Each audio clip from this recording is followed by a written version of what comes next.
There we go. Thanks.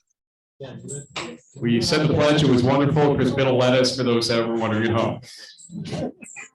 Welcome to the second regular board meeting of the Board of Trustees of the Village of Ballston Spa, April 24th, 2023. Got some bad news for everybody. We are not going to be voting on local law number 2 because we cannot do local law number 2. Why, Ms. Attorney Person? Because the law doesn't let you. No, because state law says you have to reside in the county in which you take office. And if we want to change it to surrounding counties, we have to go to Albany and get them to change the state statute.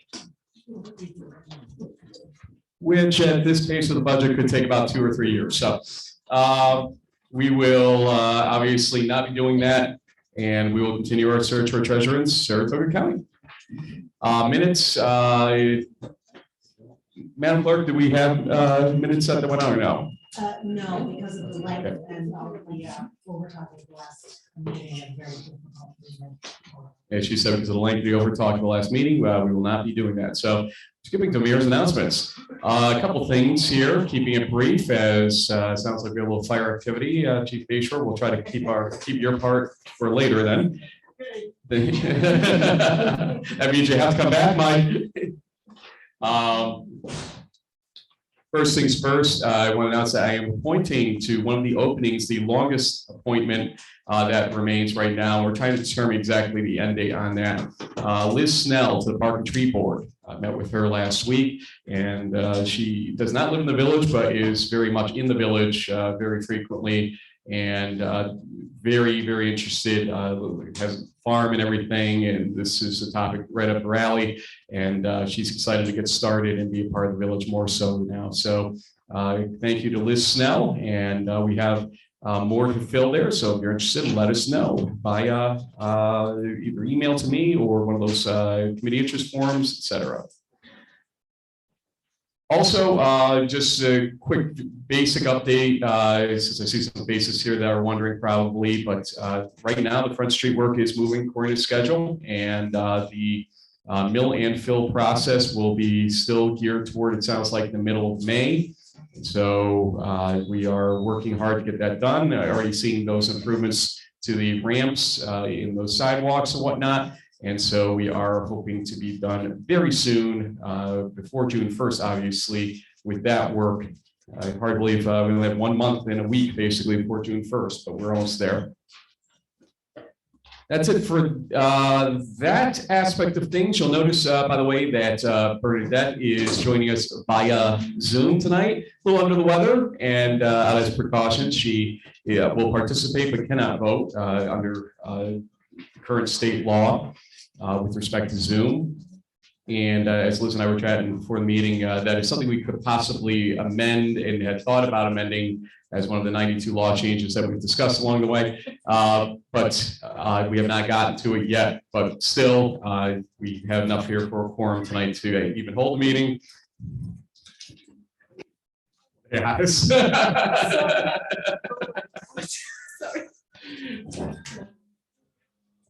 I guess it was real, at least for now. The sirens going by us here. So let's go to the liaison reports. We'll start with Liz. Yes. Gotta use the microphone. They want to hear you, Liz. Oh, yeah. Got some reports from the library. They're having a bilingual story time this Saturday at 11, partnering with Community Action, and the story will be in both Spanish and English. So that's a new feature. Then, as you might know, that the Friends of the Library is sponsoring an auction on May 11th.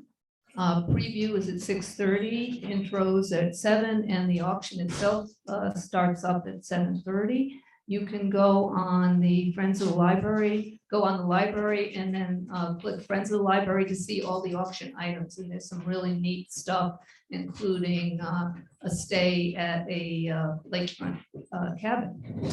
On the Park and Tree Board, I'll talk about Arbor Day is coming up Saturday, April 29th. It will be at 10 a.m. in Kelly Park for tree planting, and we'll hold that rain or shine. And I think Ben has some other news on Park and Tree, and that's all I have. Well, why don't we go to Ben Baskin for Park and Tree? They just are continuing the work they've started before. So they are looking for people who want to either donate funds for benches for our parks or help with the restoration of benches. And you can, Judy Esposito is running that up. But you can contact any of us to pass on any messages of support you want with that. The next Parks and Tree meeting is the 16th. Liz, I think you mentioned 10 a.m. this Saturday. They're planting a tree, right? No, that's Oh. on, oh, yes. Okay. So Arbor Day, the 29th, they're planting a tree, rain or shine, in Kelly Park in honor of Arbor Day. And they're still looking for 2 additional people on the Parks and Tree Board, even after this appointment. So if people are interested, and I'm hoping we can put that on the website, Facebook, that we have those openings to help recruit people and just let people know that that's happening. And then the Arts Committee, basically they're getting their website communications ready for when the budget is approved and they can move forward with some of their projects. There is a motion that I sent just today asking if they can put some planters around the village. So we can get to that. And their next meeting is May 3rd, 7 p.m. here. Thank you. Just noticing you're a little cut out of the picture here, so if you want to just move over about 3 inches this way, you'll be fine. Just trying to minimize for bandwidth purposes and all that stuff that we've been running into. And Bernadette, you look healthy over there, but how you feeling? And go ahead with your report. Makeup is good. You look healthy. Just some brief updates. Some of you might have seen on social media that Arts Committee and BSBPA have collected their grants from Saratoga Arts, so that's great. That's moving forward. And then just the BSBPA, they also have in May they're going to be partnering with the school district to do an arts First Friday. So they're going to have an art show. We have a motion later today, motion D, that's pertaining to that. So good things coming up in the spring, and they're working hard to get their summer programs in gear. Thanks. I'd be remiss if I said it didn't say Sean as well. We'll send our well wishes too. He is out a little hobbled right now, and he plans on returning soon. So feel better, Sean. Treasurer's report was attached in the attachments. One thing to just point out to the trustees is that the OPEB decision needs to be probably the next meeting, and Barbara will tee us up for that, despite the fact she'll no longer be with us. And so we're going to be passing a motion accepting your resignation later in this in the motion set in this meeting. Is what I'm trying to say. Presentation regarding budget. This is as it states on the bottom of the page, brief. Just update what's happened since you may have seen our workshop on Tuesday. We took all the changes that the trustees asked for and some that were needed to be made because of some more legacy glitches that we had found. For instance, our DPW superintendent was getting overtime and he doesn't get overtime, but we did put his longevity money into the budget. So it wasn't quite a wash, but it did affect things. And we also had some debt issues where the sewer funds numbers did not match up properly to our debt schedule. Fixed that as well, and balanced that budget as well. We then, I entered them into a document that some of you probably got on the way in here called the proposed final budget. It included all those changes. One change that I did not catch actually got enveloped into it correctly still. So there were no changes since Friday to the proposed final budget, which is what was printed out tonight for everybody to look at. Just briefly reviewing for those wondering of things of substance, especially you may see that unclassified revenues number that took out the Woods Hollow number from there. Then it moved down to sale of real property, but is fully showing a sale, not a logging going on in that column. Rental real property, Slick is renting a piece of our Malta Avenue site as a parking area, lay down yard, as they're getting ready to put their fiber into the community. Going into expenses, you can see down there, just trying to jump down to things of importance. So you see the building improvements for 66 Front Street, which is village offices, was added. Contingency was taken down slightly. Police EQ dropping is not anything that was aimed at police. We had a case in both police EQ and in fire chief's EQ where we had Chevy Tahoes, all of them were, I believe, Tahoes that were counted twice in the budget, once in their budget line that you're seeing here, and once in the debt schedule. So we were basically showing it twice. It wasn't that we were paying it twice. It just was being double reflected in the budget. So we removed that double counting. The building improvements for Union Fire Department were lowered there for the simple reason of we have an actual estimate now, and we do still have to go to RFP on that, and we're working on getting the engineering done for that and getting it out before the start of the fiscal year, or the end of this fiscal year, I should say. Sidewalks are being bumped up for street tree damage in village streets. Fund for the arts, you can see the breakdown on the backside of the page. Celebration, same thing. Zoning, there's 15,000 added toward hoping to get a larger chunk than I anticipate, but in compromise we went here of the rezoning work that's to be done. Water transportation EQ includes $125,000 now for a well generator that will come out of ARPA funds sitting in fund balance, and that's how we'll account for those. Workers' comp, we had gotten a better estimate from the county on that. Flipping over, you can see some of the other things I mentioned, the glitch with Jeff's numbers there, for instance, in the G fund issues. Budgetary provisions for other uses, that's how we account for the amount of funds we're not budgeting related to Woods Hollow sale. So we had to show $305,900 else how in the budget, and this was recommended by the comptroller's office to utilize this account line to reflect it instead of contingency. And then appropriated fund balance is going up $310,000 to cover those two major things that I just called out, the 66 Front Street improvements and the well generator. Even though it's appropriate fund balance, 125 of that, as I said, was ARPA funds that reside in fund balance. Again, there are the breakdowns. There was also changes in FICA that occurred because of changes in personnel costs, and there we are. Just if I can mention that one of the things we have that You might want to turn that out again. Yep. we have that 962 account, which is basically sort of a holding place, but the intention is to set up a reserve fund, a reserve to put those funds in, and then later on this year set up a reserve for water infrastructure, and then potentially also for building improvements, because as I pointed out before, our fund balance is approaching 80%, which is considered too high.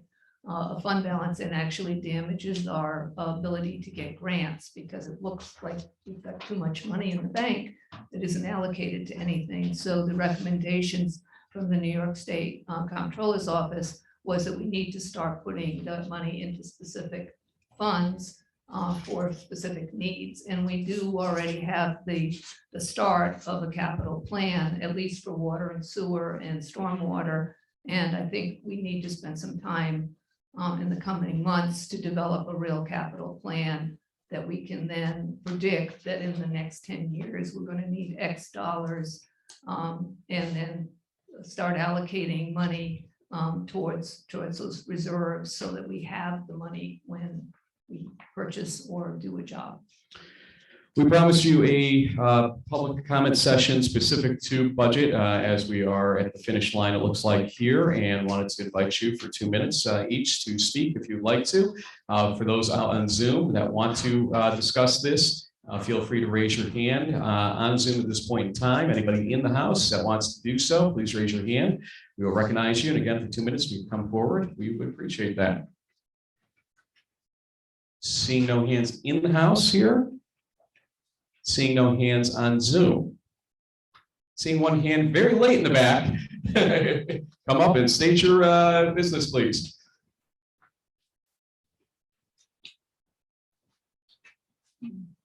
Make sure to turn that on if it isn't already. I don't think it is.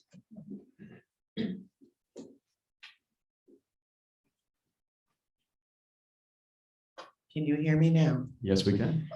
Okay. I just have a quick question because Who are you? oh, sorry, I am Gina Morosi, 10 Old Glory Lane. Never heard of you. Where are we with events and celebrations? I am totally lost. It's broken down in the back of that page, that one pager. Okay. I see after prom banners, Memorial Day, speaker, equipment, holiday parade, holiday decor, Easter egg hunt. All right, family fun day is at 15:41 now. Correct. What about the rest of the events?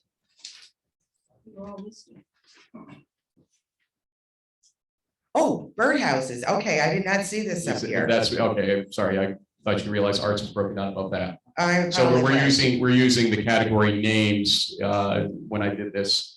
So arts breakdown is up there. Ask banners at 2,500, birdhouses 11,965.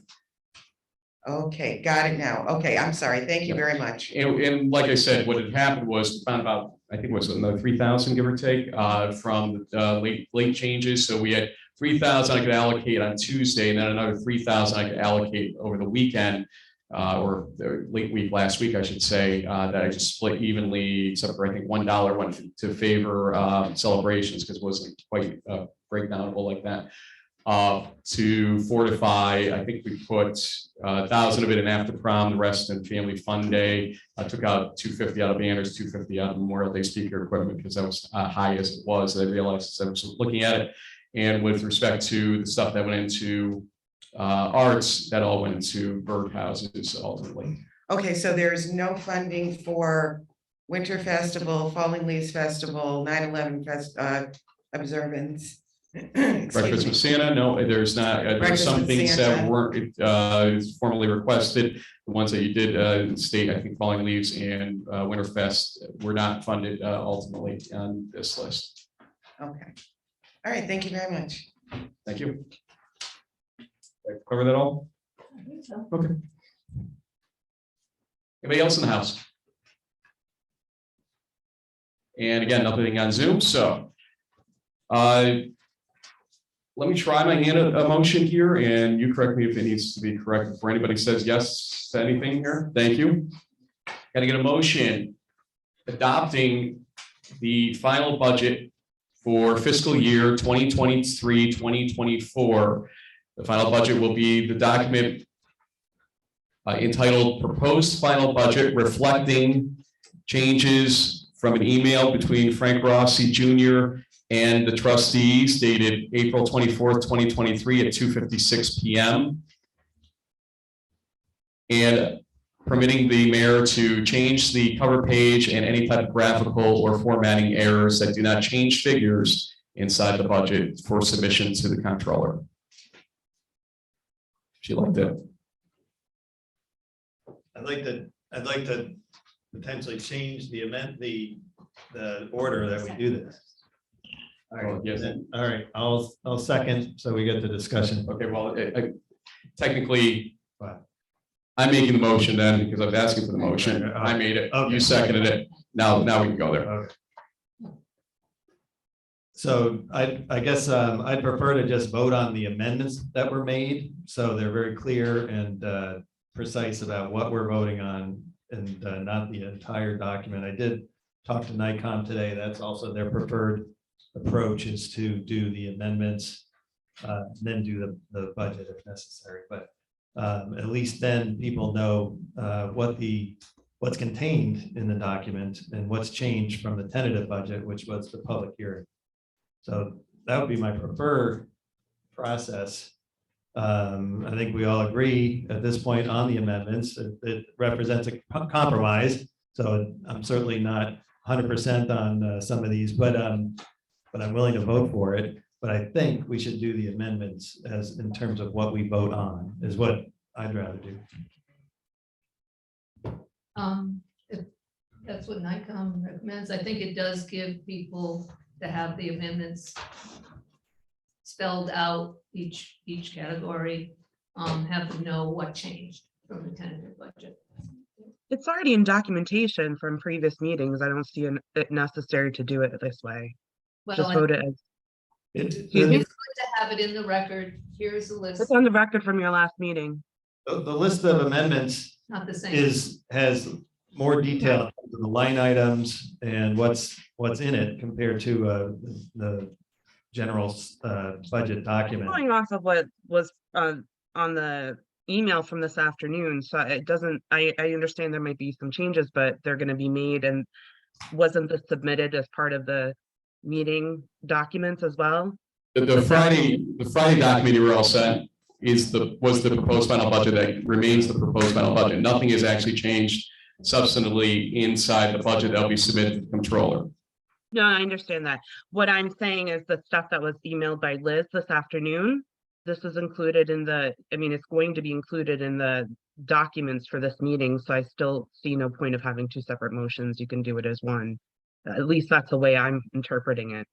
But I'm fine with one motion on the amendments that are very specific and clear. no, one motion for all of it as the way the mayor proposed. It doesn't seem like there's need to do that, but I don't know. Anyways, let's just vote on the amendments. They're the same here. It doesn't matter which one's attached. I don't care. Kind of getting sick of doing budgets. So, yeah, I had to do the first one, remember? yeah, well, I did a few in between. It's been a long process, but we have reached a consensus. And funded almost completely a lot of the requests, which is unusual. I'll tell you, that's very unusual in past budgets where an organization asked for X and then got X. So this budget is pretty generous. So let's just take a vote on the amendments, then vote the budget in. What was your, Frank, what was your wording again? Mr. Mayor?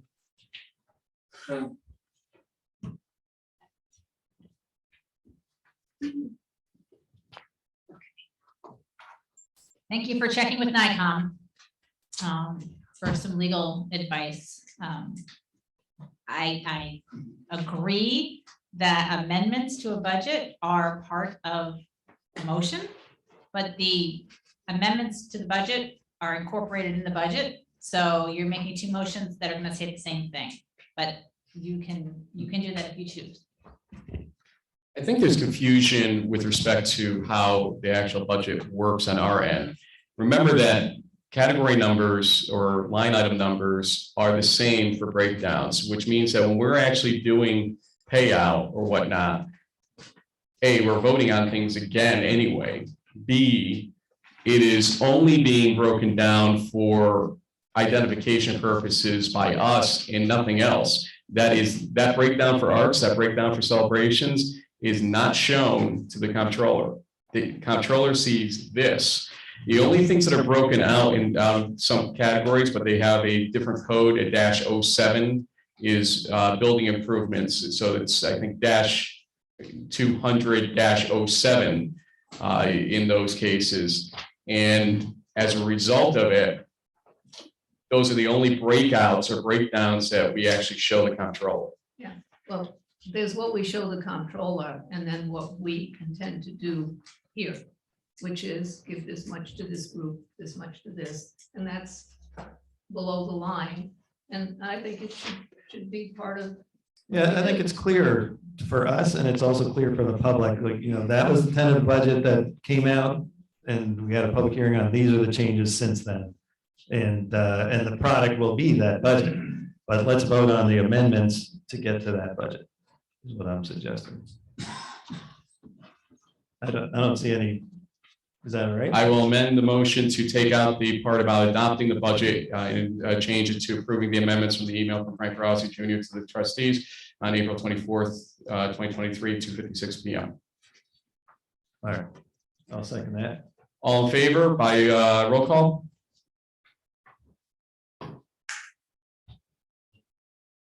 Trustee Baskin, Yes. Aye. trustee Morales, Aye. Mayor Rossi, Yes. Got to get a motion to adopt the 2023-2024 proposed final budget utilizing a document called Proposed Final Budget for Fiscal Year 2023-2024, which includes the amendments just voted on by the board. I'll make the motion. Trustee Baskin, I'll second it. Discussion. Roll call. Trustee Baskin? Aye. Trustee Cormos? Aye. Mayor Rossi? Hallelujah, aye. Motion carries. We have a budget. I want to thank both the mayor and trustee Cormos for working so hard on this. They both put in a lot of time, and I appreciate, Mayor, that you were receptive to trustee Cormos's work and, reviewed it and responded to it, and that's definitely appreciated. Okay, we're getting the battery for this one as I'm turning yellow for some reason, but we will still power through it because first things first, old business, code change status updates. This is Carla's favorite portion of every meeting, I'm sure. I like public comment. So real briefly, The meeting's intact, go ahead. okay. Yep. Real briefly, as you know, there was a special meeting prior to Easter on the sidewalk law. There are some changes that were proposed. The hope is that we can get those changes ready to go and presented to you for the next meeting. With respect to the ethics code, nothing is happening. I'm just waiting to hear back from either having a special meeting or discussing it at a regular meeting. With respect to the comprehensive plan, the comprehensive plan committee has presented its final draft. The final draft, I believe the planning board and the zoning board, you have some comments on the draft that went to them. I spoke today with Amy Fitzgerald from Behan, and at this point, we are ready for the next meeting. That they are not significant changes that were made to the draft. It was just making it easier to understand. Everything that's in the current draft was in the other draft, just in different spots, or expanded a little bit, or it was too specific, so the committee pulled back and made it less specific. Like you shouldn't have, code changes in that. It would be done afterwards. So in speaking with Amy, I'm comfortable that it's ready to go to seeker. So we'll start seeker at the next meeting. I already spoke to her about that. She's got it ready to go. After that, we'll go through the whole process. The ADU is on hold, my understanding, and I know trustee Cormos has that later on. It's not been reviewed by legal. I know it has been reviewed. That's what planning and zoning is going to talk about, the ADU. It's too much. I couldn't remember. And in speaking with Amy again today, we both still believe that it's best to not touch our zoning code piecemeal, but to do it rather once the comp plan is created, then have the zoning revisions created as a wholesale revision of it and include everything there, especially if there's nothing pending at this time. There's no specific emergency for that. And let's see, the parks law has to be drafted still. I know the mayor is going to yell at me on that one, but that's got to be drafted. I know. Is there any other laws that I'm supposed to be drafting? I can't even remember at this point. You might want to do one for participation. Oh yeah, so we're gonna do a law Yeah, that for remote participation by board members. So I will put that together in the next month. Why you talk everything, just go ahead. I do have some minor changes for the comp plan. I mean, I believe the board has an opportunity to, review the document before it goes to county. And add something if we want to. If you could do that in the next week, that would be fabulous. I have it already written. If you It's could send it to just, me, that'd be fabulous. it's just a little bit more under the transportation section. One thing that I suggested that they didn't include was in our goals to deal with trucks and speeding in our village, which I think is a major issue and just wasn't in there. So, and then to add some language a little bit stronger on the long range to connect to the Zim Smith, because they're taking the Zim Smith on up to the state park. And I believe as one of the goals that came out of the pedestrian bicycle plan was to make connection. So those are a few things. I'll send it to you. You know, the board can see if they have a problem with any of those suggestions. Those are the only things. Otherwise, I thought the document was excellent. Would you mind if after you sent them, it seems like that's stronger now. After you send them, we send them just for quick Okay. takes from the comprehensive plan committee for those that want to give comments on them, because obviously, Yeah. you know, we've been pretty generous to give them the feedback back when But they've necessary. seen them already. Well, I mean, in terms of amendments you're making, just so that they're comfortable with it. Okay, you can copy them as well. I'm not trying to delay to another meeting. We'll No, we'll ask for a quick I'll send rapid it fire out. from. I'll send it out tomorrow to the board and the comp plan committee. I don't think they're particularly controversial. They're just adding a little bit more text under that transportation section. ADUs are up next. I wanted to invite the planning board chair and the zoning board chair to give a quick Well, summary, if I could, with respect to what their boards fed back to us, or actually planning zone one that fed back, but we'll see if Anna had anything from her board. So I see, is it come around here? I believe? Mayor Rossi, this was my topic. I understand, but I was So, also would you trying to like- make sure that they have to leave, that they could go, Okay, so. no, I just, the only reason I put this on the agenda was when I put it on the agenda, we had not heard from either the planning board or the zoning board. And as I understand it, when you propose legislation, zoning legislation, you have to refer it to the planning board, and they have 30 days to give comment. Zoning, I just wanted to present it to them too, because I think their folks deal with, you know, zoning appeals they have dealt with 2 ADUs. So I wanted to, you know, get their impressions as well. So this afternoon, I received a copy of comments from the planning board. I hadn't even had a chance to read it. So there is no real need to, you know, present. I'm not proposing the law before the comprehensive plan. The whole purpose was to, you know, get some feedback, and I think some of the feedback is valuable. And I'll let you know that the draft that I proposed is essentially a copy of another community's law. So, you know, I thought if that covered what, you know, and the ARPA guide. So, you know, haven't had a chance to look at it. We'll look at it. And like I said, I have no plans on presenting this before the comprehensive plan is completed. Okay, Rory, I'm going to invite you up as planning board chair if you want to give us a brief summary of what was submitted today from your board, and then we'll ask Anna to give us any feedback she's gotten. And obviously, there's still opportunity to send anything else. You can come up to the front to the microphone. That way, everybody's going to see your lovely face at that point in time. Just watch the cords as you cross here. I'll try to avoid that. Thank you. Thank you. Rory O'Connor, Chairman of the Planning Board here in the village. I reviewed the proposed legislation, or at least that's the way it was presented to us. Submitted it to the Planning Board over the weekend. And there was a significant amount of feedback that was provided to the mayor and to the Board of Trustees. And I will stand by that and simply summarize by saying that I completely concur with the village attorney that any change to the zoning should be done collectively with the zoning committee moving forward after the master plan is approved. And I believe that the feedback from the planning board members is very detailed and spells out all of the flaws that were found in the document. Thank you. Thank you. Anna, if you would like to, I believe I see you there. Yeah.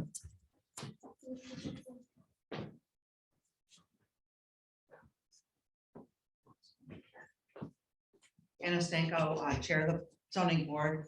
I concur with Rory, and Liz, I'm glad to hear that you're willing to table this until it can have further review.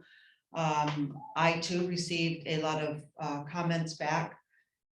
Generally, we agree that there needs to be something in place. What the rush is, nobody can understand. I did have a very detailed conversation with Kevin McDonough. Wake up, Kevin. That's as awake as I've ever seen, Kevin, don't worry. Who was, has been on the planning or the zoning board for over 30 years, actually helped write a lot of the code. Between him and myself, we came up with 2 ADUs in the last 30 years that have been approved. That's 2 in 30 years. We have side yard setbacks, area variances, et cetera, that come before us every month. So to move this to the top of the list over all of the other issues that we've had over the last few years, and I brought to this board, and Liz, we have spoke about the frontage requirements, the side yard setbacks, interpretation of the code, and we were told time and time and time again, do not worry about it. We are going to work on the zoning. We are not going to tackle this one by one by one. So what this push was for, I mean, I don't know. There are a lot, if the board would so allow, I would ask Kevin to come up here. He did have a couple of things that he would like to speak on. Some of the terminology, if this particular legislation or law came directly from somebody else, I think they need a lot of work to do because this is pretty poor. The fact that you're trying to say that this is going to increase property values, well, I don't agree, and I've been in the real property business since 1988. It may in fact deter from people's property values to have accessory dwelling units sitting in their backyard all up and down the streets. Your definition of family, your definition of disabilities, Kevin, get up here. And you're, if you create new housing units, support more of this. If you can't afford your house, don't buy your house. You don't buy your house with the intent of putting an accessory dwelling unit in the back. That's just ridiculous. That's like the people that go and buy a $400,000 house and then go to their assessor and say, I can't afford the taxes. Well, duh, why did you buy your house? Either you can afford it or you can't. You don't buy it with the intent of putting an accessory dwelling unit in the back to help supplement your income. Your assessment's gonna go up, your taxes are gonna go up. Most of these bullet points on here are contradictory at best. If the board would so allow, I would ask that our foreman chairman be allowed to point out a couple of things. He's tired. He's been waiting for a bunch of ADU applications to come in. That's what's going on. Come on up, Kevin. Thank you. Kevin McDonough, Church Avenue, Ballston, Spania. I've heard you. Why don't you raise the microphone though, because you're taller than everybody else was there. There you go. Now we can hear you. So I understand it's gonna go before legal. That eases a lot of my fears. There's a definition, the stated goal is to allow family members. And when you say family members, I would understand that your intention is probably to limit that to blood relatives. But I think once legal takes a look at it and determines what a family is in New York State, it extends well beyond blood relatives. And essentially it's any group of people living together for a common cause, period. So limiting it to grandma, grandpa, mother-in-law, that's not possible, not in New York State. You got a contradiction in terms, as Anna said. You're talking about providing affordable housing, yet you're going to increase the property values. Can't have both. You're going to increase the property value and still have affordable housing. That affordable housing is going to go up because of the raise. So I've been a landlord for many years. I started investing in property when I was a young man. I owned property in the village as well as outside the village. And yeah, that'll happen. You're still a young man, Kevin. Come on. Huh? You're still a young man. Come on. Yeah, that ship sailed, right? Anyway, it's going to legal. Let legal look at it. It's gonna come back before the board. I'll really give my comments once you get a finding back to what it's gonna look like. Sounds good. Thank you very much. And like I said, I just want to make sure that their work didn't go in vain, that everybody knows that it is being progressed. Go ahead. Just like a comment, some of your comments, AARP is a big proponent of ADUs, as you might guess. But one thing, when you buy a house, you might be in your 30s or 40s, and then you're in your 60s, and you have a mother that's now, needs a residence, because she can't support herself in her own house. So people's circumstances change with time. Also, as far as property values, yes, that you have an ADU, your assessed value may go up, which is good. Well, it will go up, yes. The house will be quote worth more because it has an ADU. That's been shown.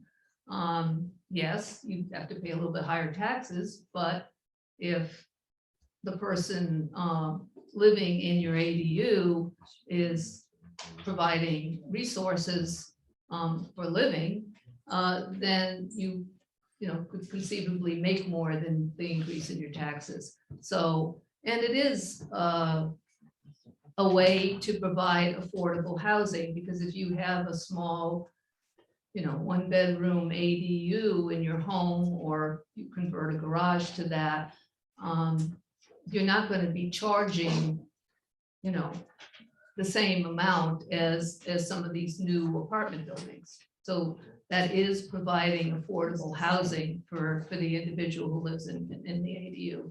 And I can provide all the statistics and stuff, but as I said, we're not dealing with this now. We'll take a look at this, work with Carla, it's not an urgent need, but I think it is something that already exists in this village and should be addressed. Go ahead, Kevin. Can I just quickly respond? Absolutely.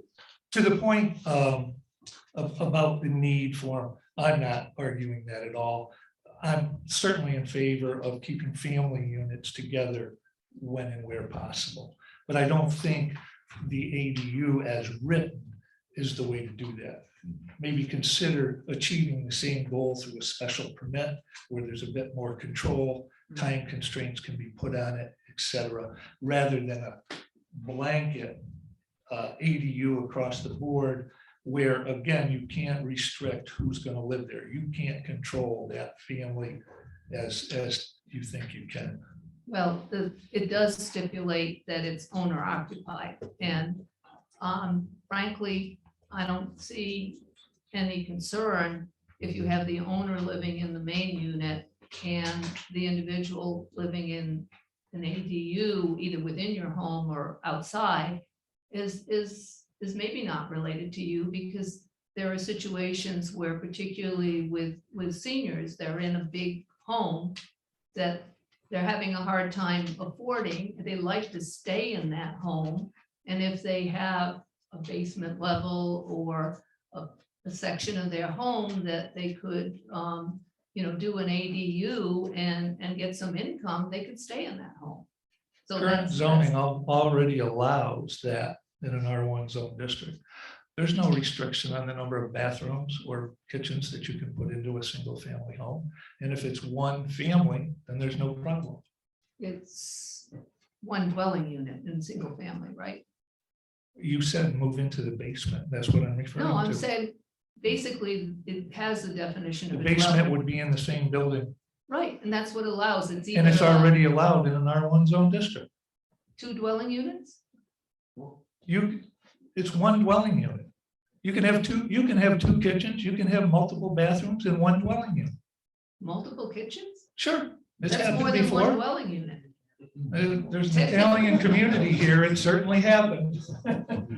I think this just highlights, I think Yeah. this highlights how essential it is that this is folded into a larger conversation about zoning. I did get to read some of the comments from planning earlier today, and I'm very thankful. They're extensive. And I think it was highlighting the fact that this is not something that will work for all of R1. So I think, again, we really, Liz, I hope I can hold you to that you don't want to jump the gun on this, and that we fold this into a larger conversation about zoning changes. I see no reason to push this forward at this point. There's a bigger conversation that needs to happen. And I'm glad to hear that you don't want to push this too far ahead, Liz. But I do have to make the point that you have approved 2 ADUs in the last years and one very recently. 30 So, years, last 30 years. 30 some odd years. okay, but you Two have had, been approved you in 30 approved- some odd years. yes, but one of them was recent and I know there are It's other. only because you've been here recently. 30 years. But Okay, the I fact think we're kind of is- going in circles at this point, This folks. does not negate the fact, guys, that we need to fold this into a larger conversation about zoning. So I don't know why we're continuing this conversation Well, I about just whether we wanted had to- one recently or not. I just wanted to make the point that. It makes no point, Liz. have There's been granted. concerns from both planning and zoning. All right, we can about let the word Liz make her proposal. point and then we'll move on. Okay. Also, just as an FYI, Paul Farnan, who's a longtime friend of the village, should send some comments as well. I'll make sure we get to the board. They were not, I don't think, included in Rory's comments, but I'll make sure that they get around to everybody as well. Okay, and folks, I got to ask for a little order here. I appreciate so many zoning board members appearing though tonight. Thank you very much for your interest in this and for everybody's quick response over the weekend, especially on this. I thought the email had gone out. It had not. It was stuck in my outbox, but we got it taken care of, and thank you very much for that. Ben, this was not included in the attachment, so I just want to summarize what you've got here with respect to sidewalk reimbursement schedule, then let you have the microphone. Basically, as you know, we're working on the sidewalk code, and we are going to put the fee schedule outside the code. And Ben wanted to start crafting a proposed fee schedule for sidewalk and curb, which essentially is $6 per square foot, not to exceed $3,000 per property, or 50% of total cost, which is the law in state, can't exceed 50%. For sidewalk construction repair reimbursement, curb replacement repair, $21 per linear foot for curb repair, not to exceed $2,100 per property. I believe the same 50% prohibition would have to be there too, just a note for that. And it applies to owner occupied up to 2 units in nonprofits, so not businesses, for curb replacement. All the properties being reimbursed at $10.50 per linear foot, though, in that case, it sounds like. Take it from there, go ahead. All right, thanks for summarizing what I sent you. I feel that I didn't put in the attachment, so I want to make sure that everybody understood where we're coming from with it. So yeah, so there's 2 pieces, as the mayor mentioned. There's the law, which is being updated and talks about enforcement and you know, who needs to repair their property when, and our legal counsel is working on the loose ends around that. And then the part that probably the most people are going to be impacted by is when you build or repair a sidewalk, you would get reimbursed at a high rate. So it has been, or currently is, $2.50 a square foot, and it hasn't changed in many, many years. So we're proposing to go up to $6, which is closer to you know, reflects inflation. So when I did my sidewalk last year, it was about $17 a square foot or so. So it's somewhere around a third of the cost. But if you're repairing something, it may not cost you that much, and you can go up to 50%. So at one point, we're talking about one reimbursement price for repair and another one for construction, but I sort of concluded that it would be easier for us to just have one reimbursement rate, because often, unless you're building a sidewalk from scratch where there is no sidewalk, often repair and construction consists of a combination of both, and it could get complicated to just figure out what's going on. And I think this is pretty straightforward and affordable, hopefully, for the village. So we have increased the reimbursement of sidewalks from like 10,000 to 50,000 now to hopefully address this increased reimbursement. The other piece that I sent out is in the schedule now. And the reason we put it in the schedule is it doesn't require a whole law change. You can just vote on it as a motion and change the price. So you don't have to go through the whole law creation process. So that's why it's in the schedule. Part of the schedule right now says that sidewalk removal can be done by DPW at no charge. And so I think we want to remove that. We don't want to encourage sidewalk removal. And I don't know if anyone has the history of why that's there, but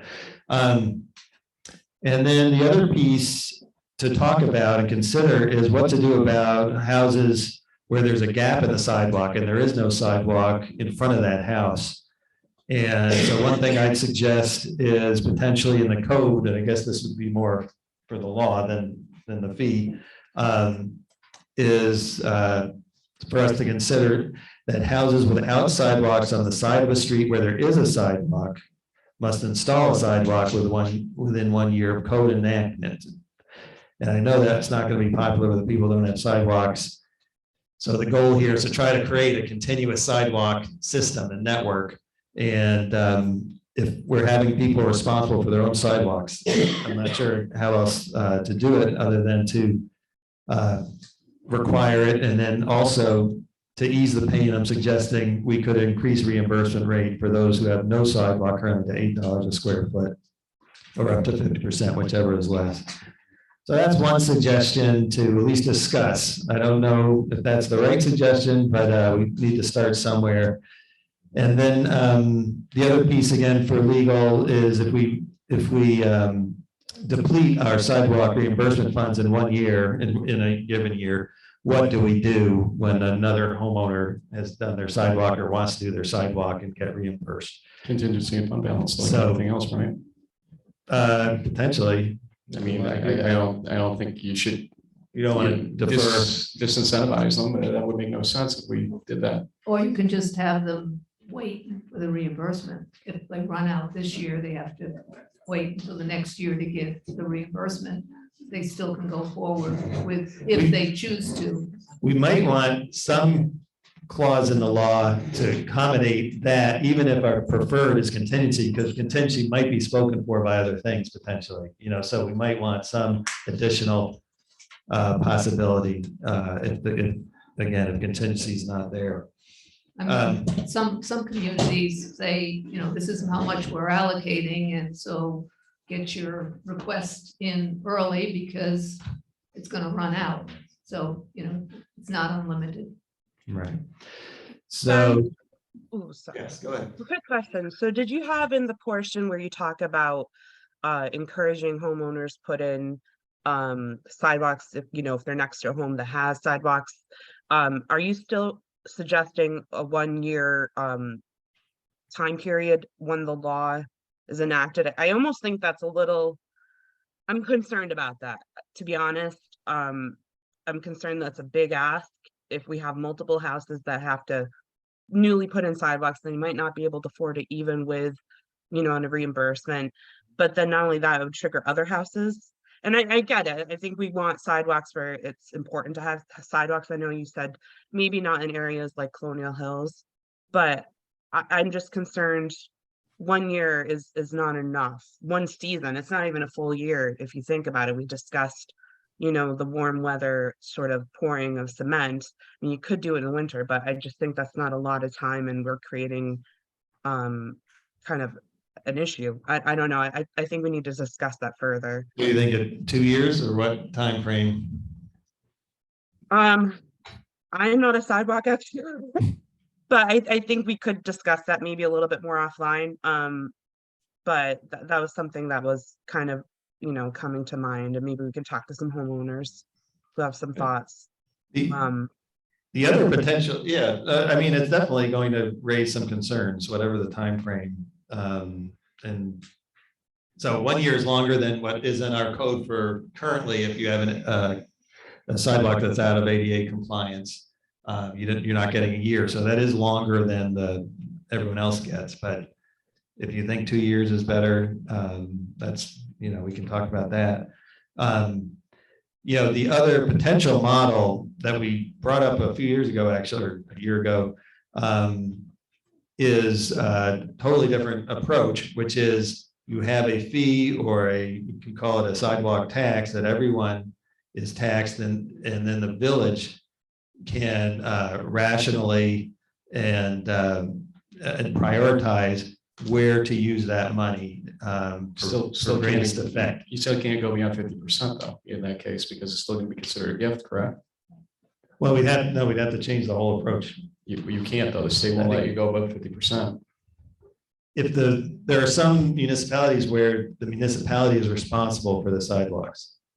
Like there's. Right, but that's all or nothing, and that's- Right, exactly. So it'll be a wholly different model, but I'm just telling people that there's a choice you guys can make as a community. You can say, we're each individually as homeowners responsible for our own sidewalk and we're gonna pay for that. And as a community, as a village, we are prioritizing the completion of our sidewalk network. And so we are going to require that individuals pay to complete that network, which is a community priority that has been expressed by many people over time.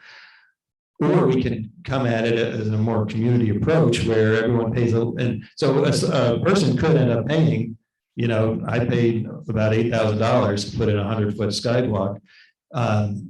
So you're going to pay thousands of dollars individually to achieve this goal of a good sidewalk network.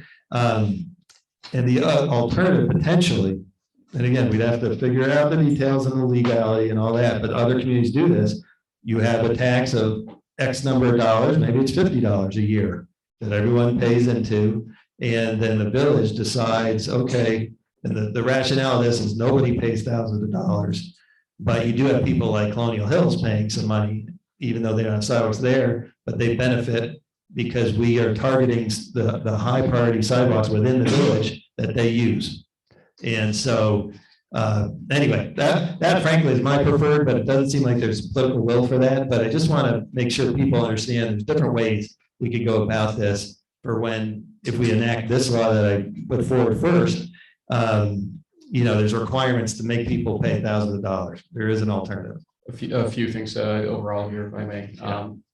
First, and I think we had said this way back when, but nobody's ever followed up on it. If the intention is to try to get somebody up to a 50% range at least, then we probably need to go out in the next couple of weeks while we're trying to finish up the sidewalk code itself and find out what the proper amount per square foot would be currently, just to at least get the right starting point right now. I appreciate that you're thinking it might be $12 per square foot. And it may very well be. It was 30. Yeah. Anyway, it'll be You more can than point 12 though, right? Yeah. That's a good idea. The So- average I've been seeing is around $16. Yeah. And that's what I That's paid for a brand basically. new sidewalk. So you're getting 3 general bids out there, or from folks, shouldn't be too hard. Obviously they want the business in the community for those that might be going after it, so it helps some in the long run. Curb replacement, same thing. I think we want to probably make sure we got the right numbers on that. I have no issue. I'm not sure if I'm the outlier here on the extra incentive of removing the concrete, since we were going to go out and inspect anyway and getting that stuff out of there so that it's not creating a huge problem. I mean, that's not going to be picked up by Twin Bridges or anybody else. And so it's a service that we're providing at the very least to get rid of the old cement for folks that are redoing this stuff. That's my thought on that question that you have there. Well, it actually starts with sidewalk removal, period. So it doesn't talk, that would be a repair. So at least we should change the language to talk about. Oh, okay, Well, so the semantics are what's tripping out on In that. other Got We it. don't want anyone to remove their sidewalk. Tie it to replacement. Yeah, that wasn't the intent, I think, but I get what you're saying, that it could be misinterpreted in the wording. Okay. I think with respect to the fill in the gap thing, if it's going to be controversial right now, I just want to see this sidewalk code get passed, because we promised people this for about a year right now. And so it's time to get us at least in a position to start the process to get folks incentivized, and then we could possibly look at the more controversial questions later. I did send around an amendment that nobody commented on, which the suggestion of amendment to the code for Carla, since she's working on finishing that up, was no trustee or the mayor holding such position as of May 1st, 2023, or their immediate families will qualify for revised reimbursement rates for sidewalk installation, replacement, or repair, and could add curb as well for that, until June 1st, 2027. Rates for anyone affected by this section will be the then current reimbursement rates as of May 1st, 2023. In other words, the anti-nepotism rule, I guess, is what you would look at as for us not to benefit or have our families benefit from this rule. I think in village law, at least according to NICOM, trustees can vote and benefit from laws that benefit everybody. because it would be impossible for any of us who are living here to vote on anything that affects the village at large without affecting ourselves. And I think that's the traditional approach to how trustees work. Understood, And but the accepted- then somebody does a sidewalk in the next 6 months or a year, and they're gonna be accused of, you waited because you knew this was gonna change and you knew what the fee schedule was gonna be, et cetera. That's probably a conundrum you wanna get yourself out of if you're sitting up here ultimately. That's at least my thought on it. I think this is directed at me. No, it's directed at me too, You don't own any property. or their immediate families. You tell me all the time who my family is, so there it Your is. immediate family doesn't live in the village. They're property owners. They would be affected by it. They're commercial property owners. And they would get a sidewalk reimbursement according to this. It's not, Well, anyways, I just think residential. it's punitive. It does not, I talked to NICOM. What Ben said is correct. I can vote on it and benefit from it, and so can any other trustee. Because if it applies to everybody, it applies to everybody. And particularly the part about family members not being able to take advantage of it, I think is also directed at me, because my son is living now in the village, and I think it's highly punitive. And Bernadette has parents, a family that live in the village and own property. Her brother, Pete and Donna, so she's got multiple people that would be affected by it. I don't think we should. I think it's wrong. I think if Bernadette's brother wants to put in a sidewalk, and I don't think he has one in front of his house, he should be able to take advantage. And your fact is beyond even the point that somebody is serving as a trustee is outrageous. Yeah, I don't agree with that. Of course, you're no longer a trustee. Well, I put a time frame in, that's like 4 years. All right, well, I don't agree with this piece. Bernadette wants to. I don't know. I just think it's silly. We've been sitting, I mean, you have been sitting, and I don't mind directly speaking about this because you've been advocating for the expansion of sidewalks throughout the village, yet have not done so at your own property for how many years. And that's fine, you didn't have to, but I do think it would be the right thing to kind of, say, hey, I support this, I want to see sidewalks, but I won't necessarily take benefit from, it added benefit, I should say, because we're increasing the reimbursement. But that's fine, that's up to you. But for someone who's advocated for sidewalks for so long, you could have put one in already. So Well, anyways, NICOM particularly said that I should not hold back on voting on this because it sets a very bad precedent. Because the next item that comes along, you say, oh, they shouldn't do this because it affects them. And they said that was a very bad precedent. That precedent is cashing in on an increase right away. So if your son and you, or me, or my family, or Bren, you already did yours, so thank you. But anybody in your family, or Bernadette, anybody hers, and Sean just ran out and did it afterward, it really would raise questions. It's not a should or shouldn't, or could or couldn't, rather, it's a should or shouldn't question ultimately. But anyway, you'll have at that as you may. It sounds like it's 2-2 currently. We'll talk to Sean, I guess, to kind of have a deciding vote on that. All right, so the next steps Carl is working on, the legal piece. We'll avoid the controversial ones for now. The gaps and I guess this what you just suggested we might consider controversial, but certainly. In terms of the $6 per square foot, I'll get quotes, or Sean is actually well situated to get at least what the state gets for this, which might be different than what regular people get, but he certainly will also contribute information. Jen could work with Jeff too, maybe to get an estimate or two also, so. And then maybe at the next meeting, we'll have the information we could vote on, at least the fee schedule. Okay. Thanks. Fund balance policy. Pass these out. This is just for discussion. When dealing with the New York State Comptroller, and I know he talked to Mayor Rossi about this as well. he suggested that we have a fund balance policy. And so I drafted up, based on other communities. They almost all look the same. They list out the different types of funds that you can have, and then a policy, and they usually have a minimum that says if you fall below this number, you have to do a plan to restore your fund balance. And as we know in the history of this village, we had almost no fund balance about 5-6 years ago. And then there's also a top range. In other words, you shouldn't have an unrestricted fund balance of over this amount. And currently, that's one of the issues we have. We have too much unrestricted, and we're going to be working to bring that down. So I just, drafted up this. On the last page are a couple of, I think 1, 2, 3, 4, 5, 8 communities where I found their fund balance policy on the internet. And they range from not less than 10 to 25%, and not more than the lowest, I think, is 16.7%. The highest is 50%.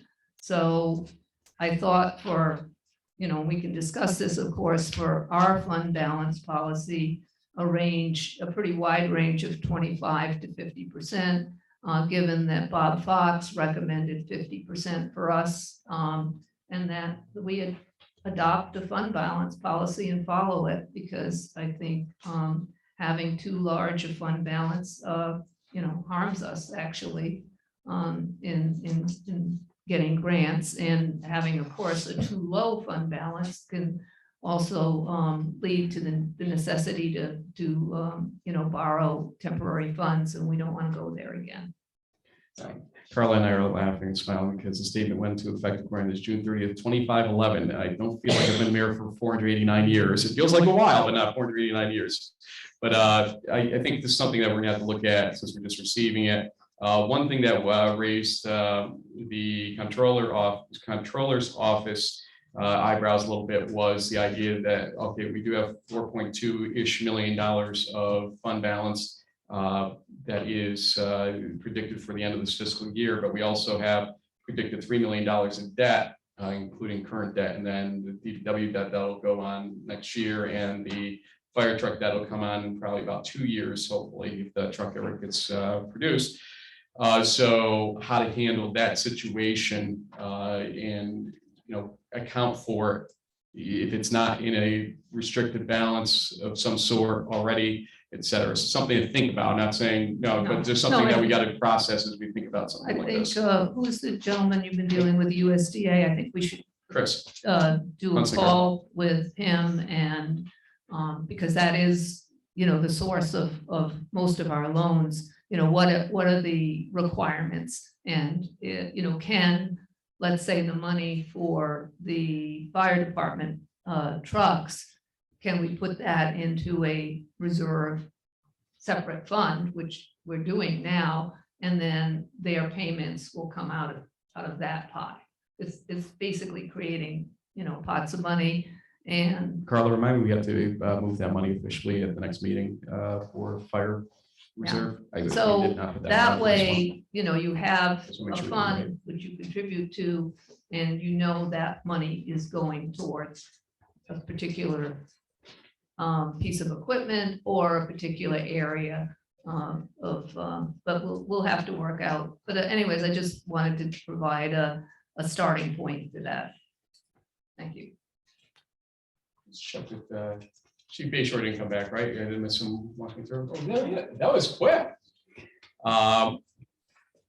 Fire department fees, and why don't we bring him up here too, so he can address it while you're talking. So if you want to start it, we'll bring up. Yeah, Chief I Bayshore. just, this is something that came up during budgets.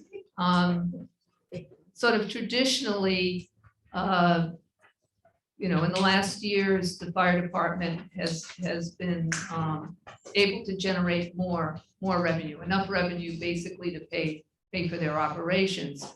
The village does not pay any fire tax. The outside village people that are in the fire district pay on average, I think, $1 per 1,000 I assessed. think it's 96 cents in Milton right now. in Yeah, Howard, 96, Ballston. so a pretty good amount.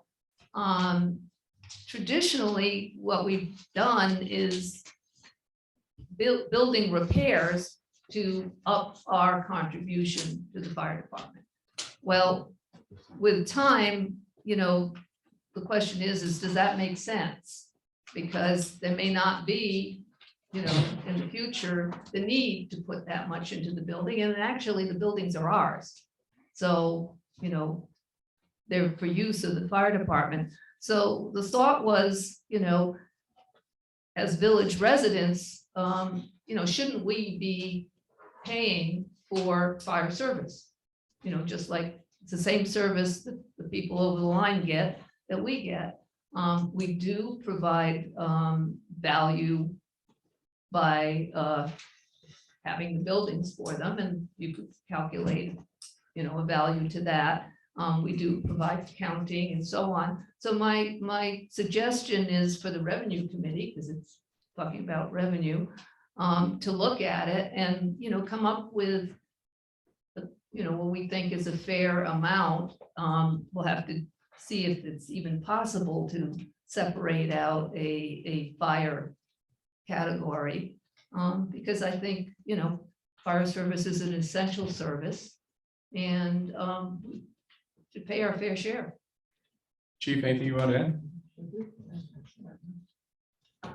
Well, I do agree that I believe everyone should pay the same rate that we protect, including village residents. And we're never going to say no to more money because the equipment is very expensive. But I would ask that before you bring something like this on the agenda, that the fire commissioner contact me so I can be prepared to have a discussion regarding this in a meeting. I didn't find out about this till I picked up the paper over there this evening. So I'm not in a position to discuss implementation of a fire tax right now. That's a long-term thing that, yes, we'd like to look at, but that's for another budget year, not this year. Right. I just I wanted to, appreciate a little more open communication if you want to discuss fire department funding. Thank you. Thank you, Chief. And as you saw at the beginning of the meeting, thanks for everything you guys do, dropping everything to run out the door and protect our communities.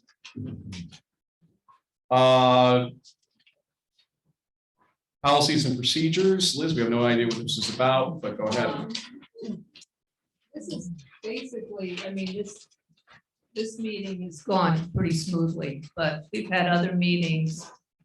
We drafted policies and procedures, which frankly aren't being followed. And I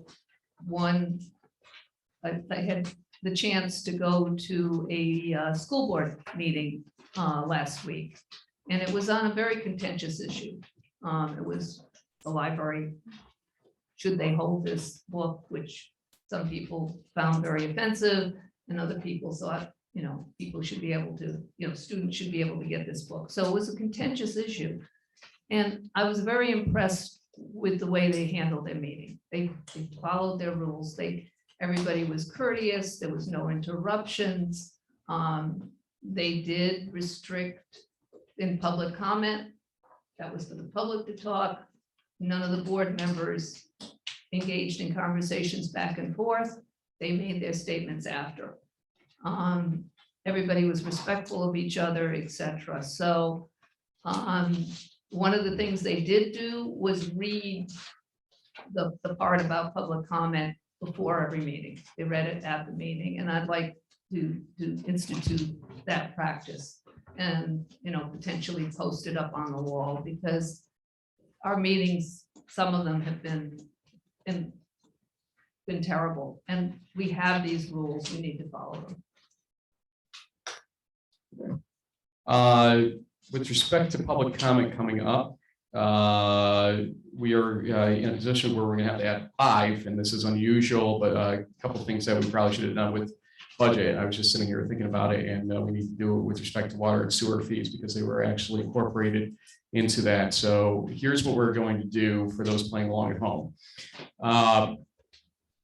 Motion L, which will be added, would be approving the contract for Mo's Mowing, which was the lowest of 3 bids by far for the mowing work to be done for the village.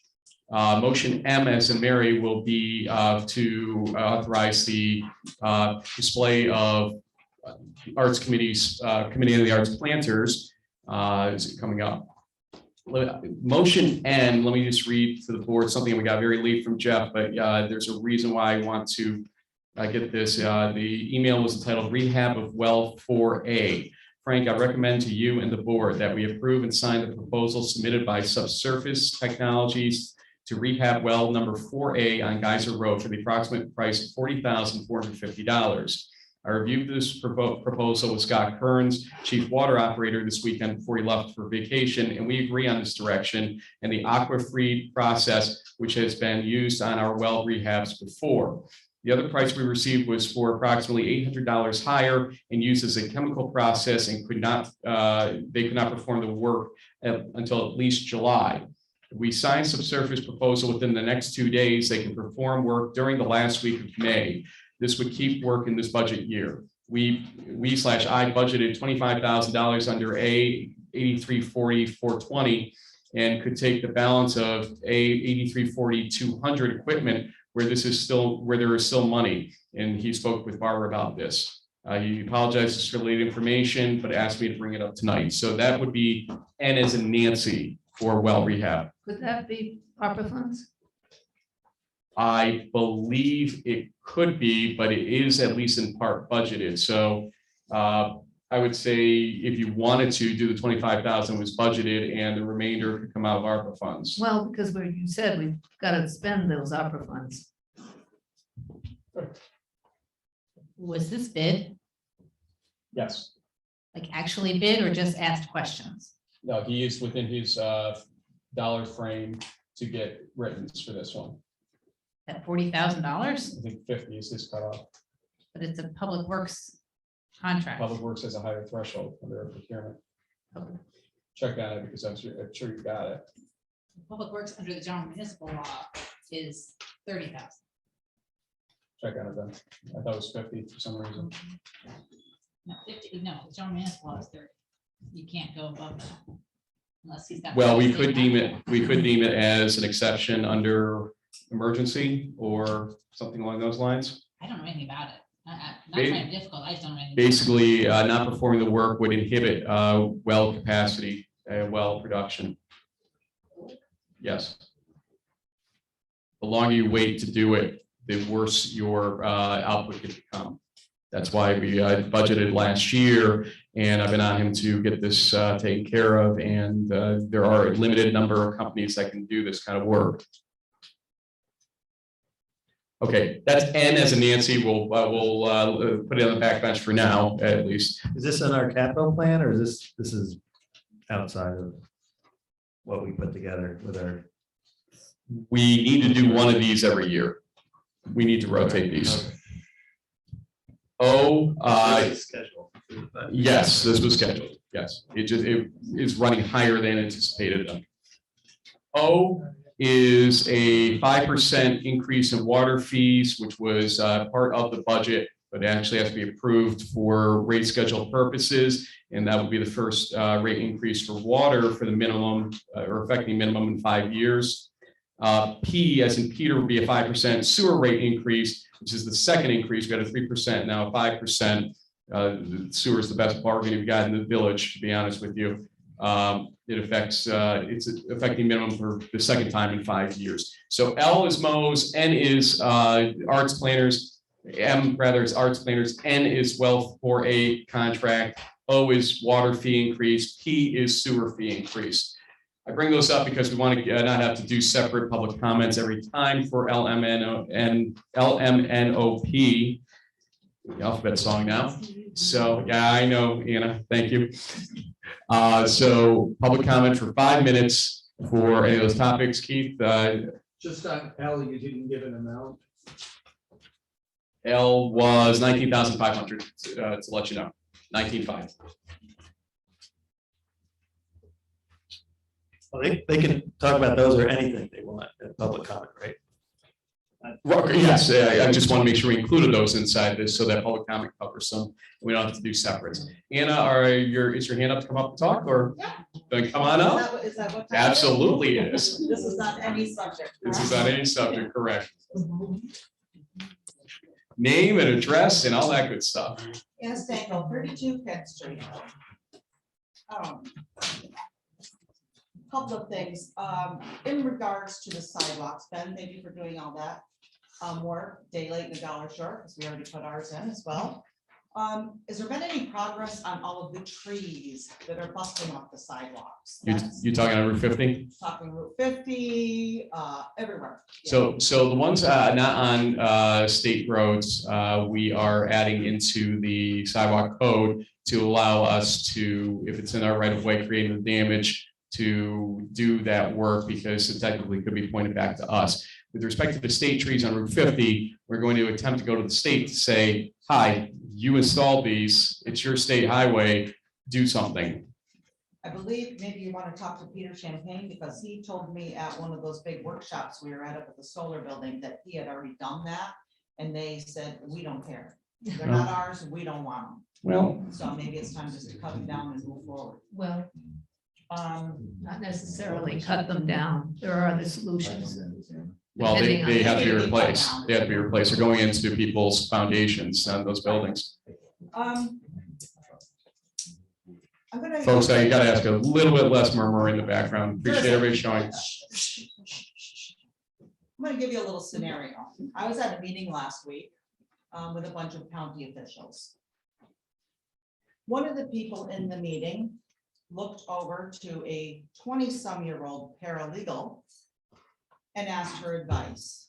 In the meantime, there was one of our county attorneys who has been an attorney longer than this girl has been alive, a bureau chief for NCON, very respected.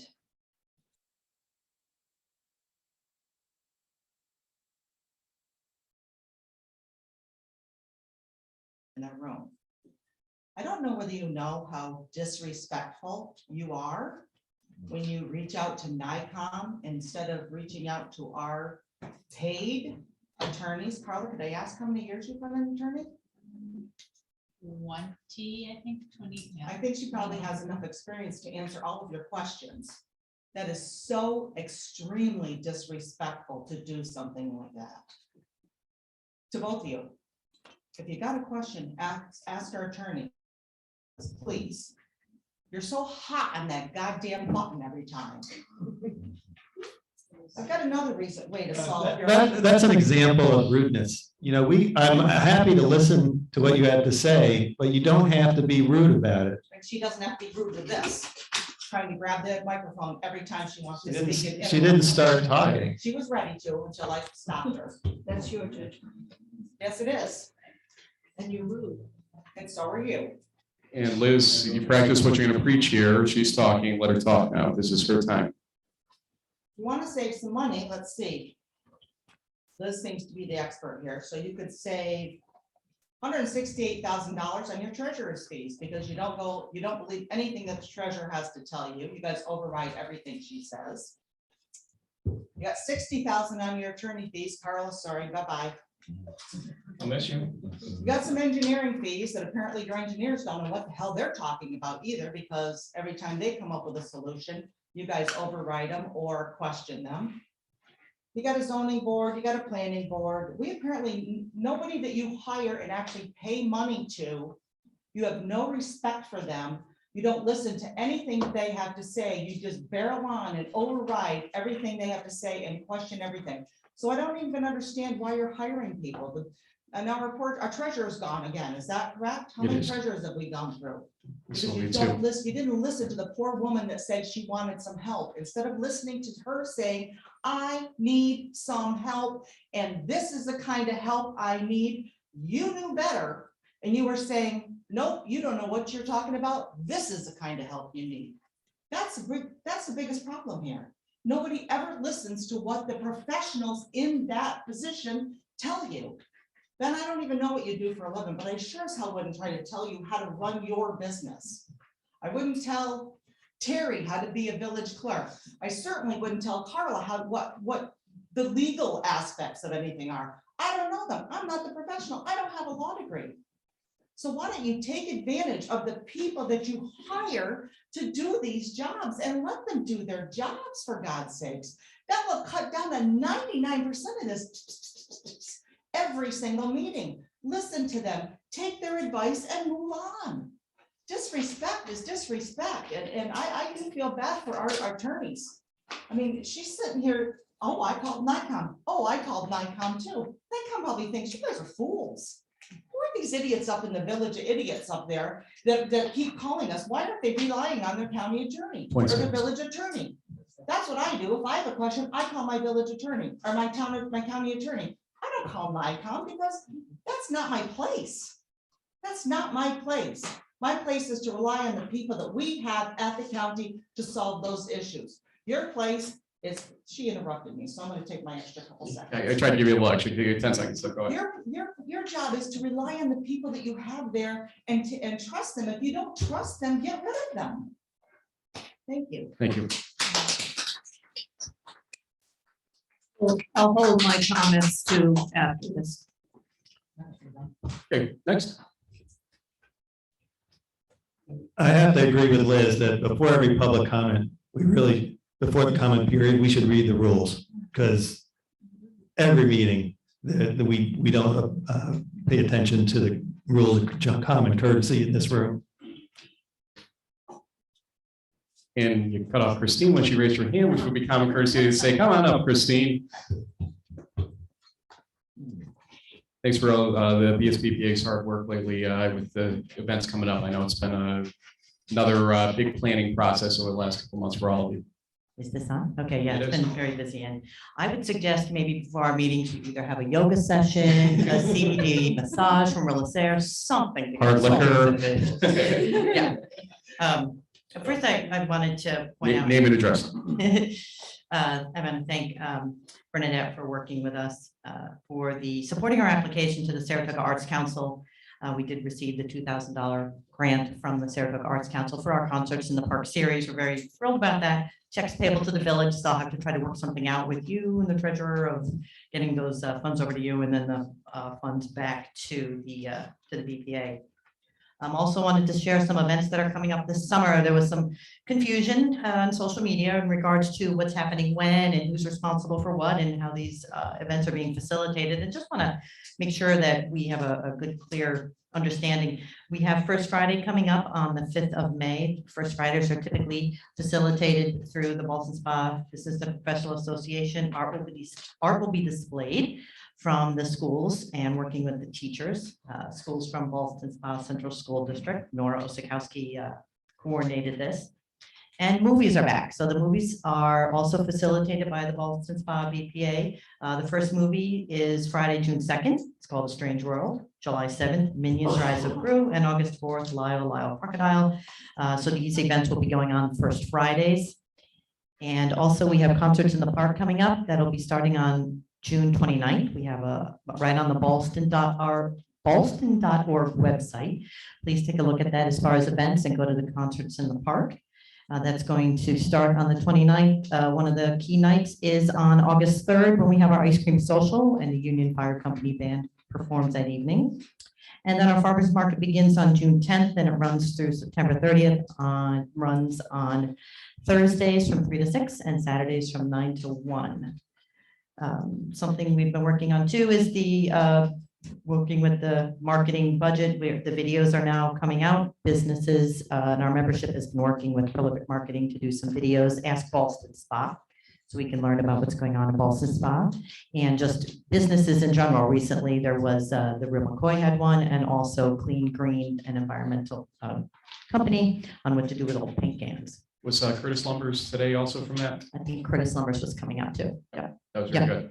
And we have 16 or 18 people already signed up for this, so this has been very well received. And also just wanted to point out that, yes, we're pleased to be hearing about the Friends of the Library the event that's going to happen on May 11th. We're sort of coordinating with the Friends of the Library and the BPA to hold like a joint mixer that evening. So we're also doing some marketing and push out for that too. So I think that's Two things, name and address just for clerk purposes. No, sorry. you're fine. Christine Kernigan. I actually live in the town of Milton, but I spend most of my time in the village as president of the Ballston Spa BPA. Okay, we won't kick you out then. Okay. But also we want to thank your organization for working with the Odyssey of the Mind team from Malta Avenue that's on their way to Michigan State, because at your May 5th, First Friday event, you're allowing them to be in Wisball Park, which is going to be approved, I believe, in the motions tonight. Yep. To sell ice cream as a benefit and some bespoke gear as well. So they're going to be out there, and thanks to all of you Yeah, we were looking forward to that that. quick work last week with them. Thank you. Thank you. Everybody go get your ice cream on May 5th. That's all I'm saying. Peter Martin, come on up.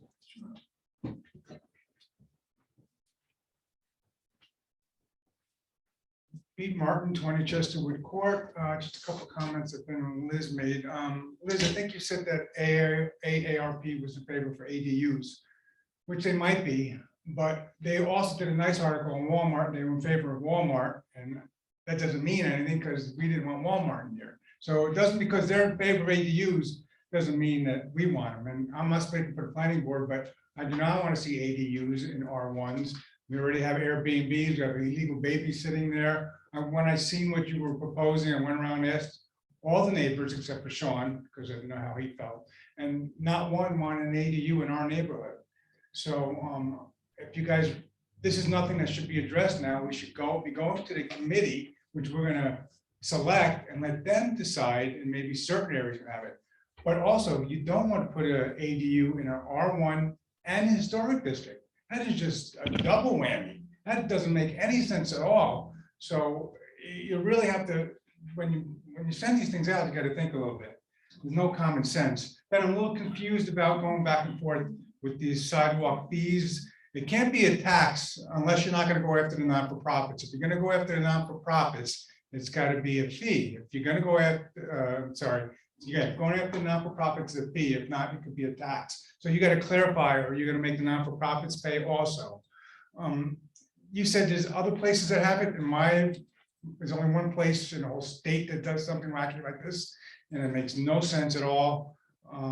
You really have to rethink this. I mean, you're taxing people for something they don't even have, some people. Then first you want to go after the non-for-profits, which is totally off base.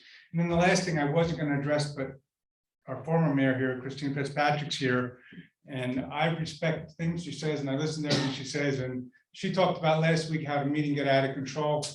That was me that got out of control, and I apologize to you. You said we were loud during our meeting and talking. Well, I want to explain to you why. During the meeting, how much time do I have left? 3 minutes, Okay, actually. during the meeting, I'm sitting on one side, and I don't agree with everything that Trustee Cornwall says or does, but somebody shouts out in the middle of our meeting, take her out back and beat her up. He said, take her out back and beat her up. I don't care who said it. My first reaction is throw that guy out of here. Get him out of here. I have no idea who said it. If it was my wife, if it was Gina or Mark, whoever said it, I don't care. And then you know who they were all pointing to? Mr. Lewis. Keith Lewis said something absurd. And of course he didn't mean it, but he said it, and that's why I got so nasty. That shouldn't be brought up or said here. You don't want to hurt anybody, and I'm looking at you because I felt bad after I heard what you said. You don't say something like that, and then you guys really didn't address it. And he didn't mean it, of course, but in this environment, take you out back. As much as I don't agree with you, I don't want anybody to harm you or hurt you. I mean, you do have some good ideas. I mean, I just felt so bad that he did say that. I mean, that was just, and that's not the first time he did wacky things. He's done other wacky things. We got to really control it and stop it. That's it. Thank you, Peter.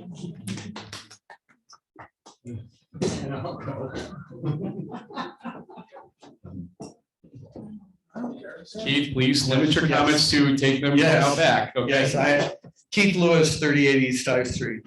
Yes, you are absolutely right. It was guttural, and I apologize profusely. I absolutely can't stand coming to these meetings and watching it turn into a circus where someone is like pulled into the middle of the square and beaten. I love Liz. She pisses me off at times. I certainly have an exchange lots of times about a difference of opinion, but I always do it with a level of respect. And I always do it with the knowledge that her goal is to make the village better. And when I was listening to it, and it feels for me very misogynistic, and I sat there and gutturally, I was just like, I can't believe I'm watching this. It's like TV. And it came out and it shouldn't have, and I apologize. I apologize profusely. But I will say, I can't take it. It's bad enough at home watching it on Zoom with a cocktail, but coming in and sitting here and watching it, when someone is being beaten in a way that's dramatic or condescending or just constant, I don't like it. Anyways, there's been a great deal of talk about the budget and who cares more, who doesn't care at all. And Frank, you've really played into the drama and weaponized everything from the fire department to the community events. And you've offered up raising something like $200 a year and then on the salary, and then scolded, we shouldn't take it. And it's been this back and forth that to me has been, it's been toxic. And I feel one thing that isn't transparent about it is the water service charge. And the code in our village states for multi-unit apartments that there is a fee. And the water service charge for any multiple residence structure located within the village of Ballston Spa shall be in the amount set forth from time to time by the resolution of the Board of Trustees per dwelling unit, resident unit, or apartment located within the multiple residence structure in the complex having 90 or more dwelling units, residents or apartments. And the same goes for sewer. It even has a very broad eraser that invalidates any law conflicting with the code. And it says that all provisions of any prior enacted local law or legislation inconsistent with this article in the same applies to multifamily residences of 90 or more units is hereby repealed, meaning any law that regulation that conflicts with it is no longer valid. So in July, I gave you a friendly reminder that as mayor, you're the one responsible for enforcing the code. You are the one responsible to make sure people are done. Doubleday Woods pays theirs. Your family does not pay theirs. And you've said in the public meeting, well, we don't pay it because this is the way we save money. We do this specifically. We put in these multiple feet meters so we don't pay it. You were not the mayor at the time. And I was really looking forward to when you became mayor because I thought to myself, okay, now he has a responsibility. Now he needs to do it. And so I put that notice in. I said, listen, hey, now you've got to do it. And you said, oh, the attorney said this is legal.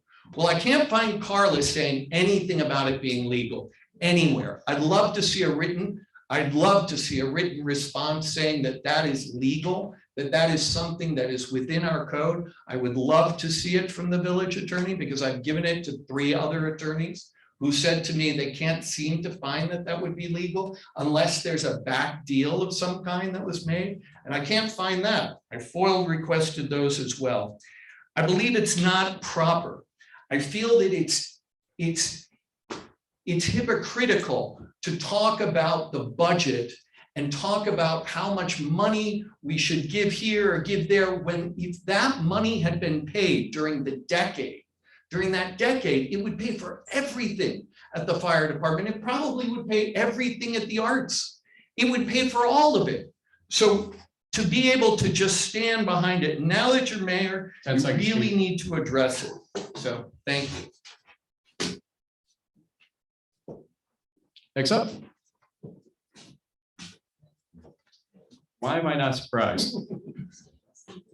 Well, to tell you the truth, Gina Morosi, 10 Old Glory Lane. To tell you the truth, I was actually going to stand up and talk about the events, which I'll do in a minute. But the previous person just stood here and said how it's unfair how Liz is treated about family. And then he turns around and attacks my family. So I don't know if we're subhuman in his book, because this is what he does all the time. But I find it amusing that a person wants to talk about legalities in the village when he knows darn well he's in violation of the laws of the village. I'll just leave it at that, to be continued. Events. I don't know. I just don't know. I'm tired. I'm tired of being beat up for trying to do something good in this village. I'm tired of being the only group last year that was required, in order to get $1,500 more from the village, had to provide matching funds. Unheard of. We were the only ones that had to do that. We asked for 10,000. You were going to give us 7. You said we'll go to 85, but you have to match us. Who else has that happened with? What other group? None. I'm tired of the money being put in, the money being taken out, the money being put in, the money being taken out. I feel like a freaking ping pong ball. And I ask, what are we doing wrong? Liz posted she was aghast that the events cost around $100,000. We didn't ask you for 100,000. We didn't ask you for 50. You're getting a hell of a bargain. We asked you for $35,000 to contribute towards the events, and we would raise the rest of the money through donations, through grants, through begging, borrowing, and stealing, and doing whatever we had to do to get there. I'm tired. We raised our money. We had a program, Last Family Fun Day. It was called Sponsor the Band. And if you donated a specific amount of money or up, you got a banner on the fence. We were told that was wrong because certain politicians stepped up and did that for us. Yet there was no problem when we had Breakfast with Santa and politicians from the other side contributed and got their names on banners and thank yous. I didn't hear one complaint. And by the way, speaking of complaints, I didn't hear one child, one parent complain about those banners. The only people I heard complain about them are the people up here and a few in this audience. I'm tired. We go for funding outside of what we ask the village for a contribution through grants and through personal donations. And when people, your fangirls, Liz, put out their lies, outright lies about our organization, our members, it creates a sense of uneasiness and it affects our power to collect money, to raise money. It affects our ability to get grants. So I would urge you, please, if you're not going to give us money that we ask for, encourage your people, and yes, it's your people, to not slander us on a page that thousands of people view and prohibit us from getting grants and raising money to make up for what we're not getting. I'm tired. We get accused, Mark and I, my BFF, quote unquote, get accused of benefiting from these monies that you dedicate to the events. Yeah, we benefit. We benefit with hundreds of hours of work. We benefit with having to take money out of our own damn pockets to make up for what isn't given to us, to make sure that the events go off the way we want them to go off. That's a real benefit. Thank you. Cuts into my shoe purchasing. I'm tired. I don't know what's going to happen. Carla likes her shoes. She just wants you to know. I've been getting a lot of compliments. Thank you. I don't know what's going to happen with the events. I'm going to be perfectly honest with you guys, and I'm sorry. The number of people that have reached out to me from, I want to help, I want to volunteer, I want to give you money, to, I'm coming to your house and I'm dragging you down in the village and making you do these events. okay? That's how much we've gotten, a ton of support from everybody else but here. 10 seconds. I don't know what's gonna happen. Our chairperson, Mary Bush, has called an emergency meeting to make a final determination of what we're going to do. As before tonight, we weren't having these events, and I apologize to you. I didn't mean to, I did list after what events weren't gonna happen. I apologize. I didn't mean to cause confusion. Stay tuned. Thank you. Just to be clear, when you were quoting 35,000, I'm assuming you weren't talking about the birdhouses, which would mean you requested 35,900, and without birdhouses awarded was 23 and change, just as an FYI.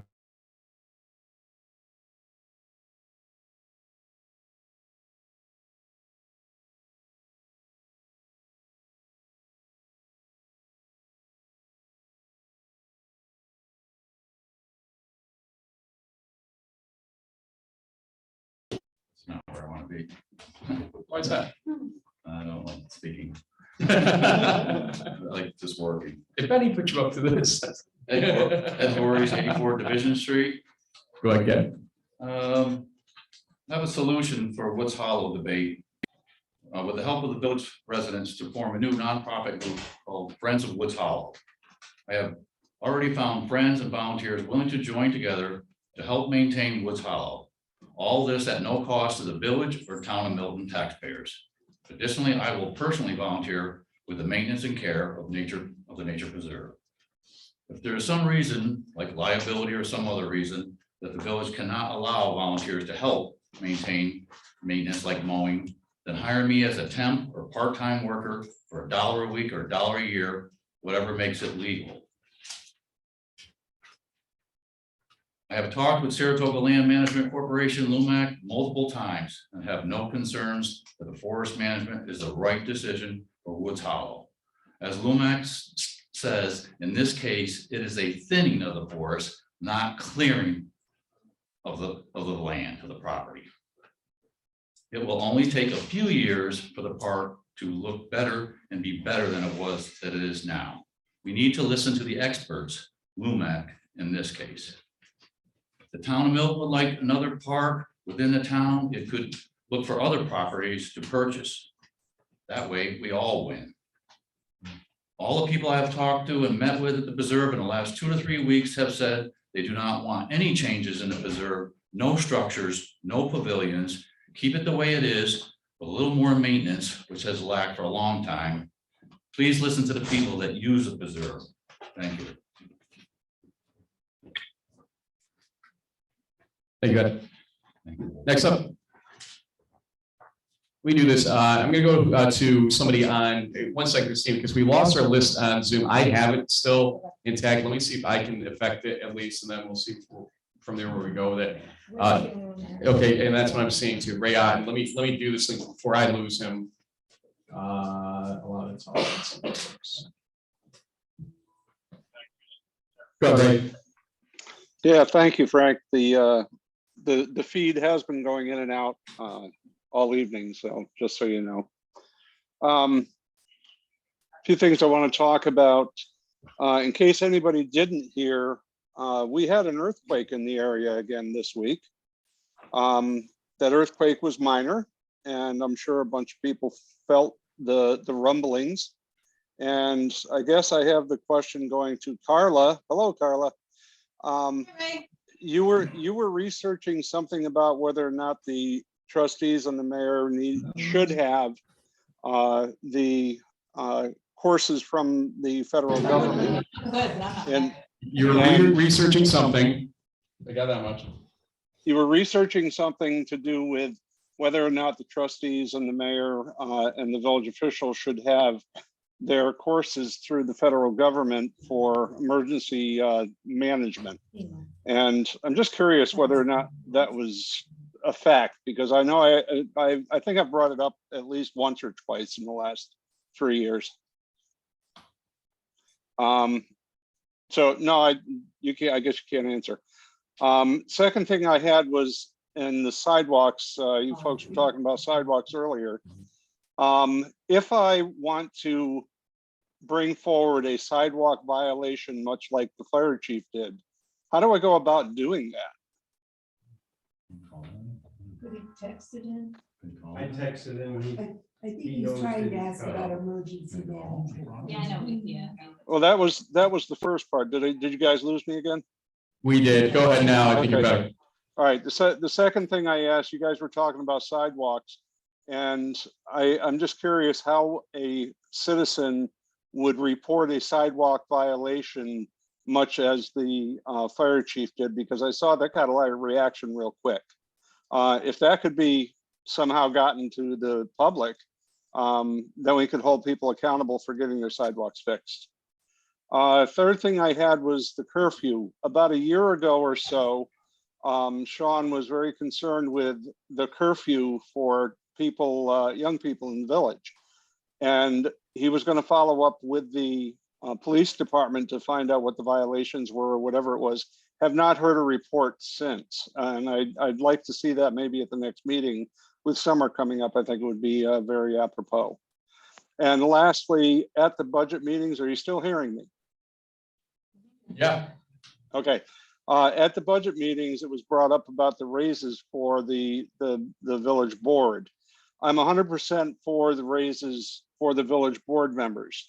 But as one who worked for all his life in private industry, what Sean was talking about was I want it guaranteed in the budget or in the village rules that a raise is to be given. Well, that sort of sounds like a labor contract to me. And again, maybe it goes to Carla. I know she doesn't have anything to do, so maybe she could look into that. It sounds like a contract to me, very much like the New York State officials that voted themselves $32,000 raises. I 100% agree they should get a raise, but I think it should be based on evaluations. Evaluations with known values that even the board could set up what those values would be. And you would write your own self-evaluation. Then it would go to an evaluation committee of 3 people. And those 3 people would put together all the facts over the last year and say, yes, they deserve a raise, or no, they don't deserve a raise. Now, I know it's going to be said, well, it would be a political thing.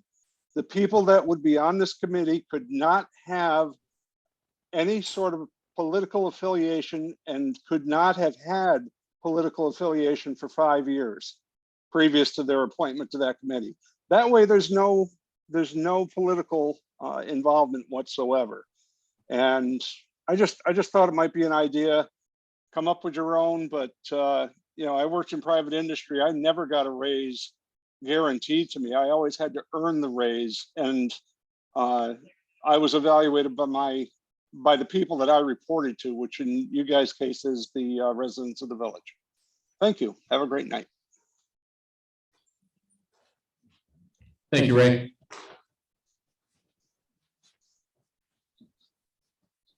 Christine, I think you were next, if you want to come on up.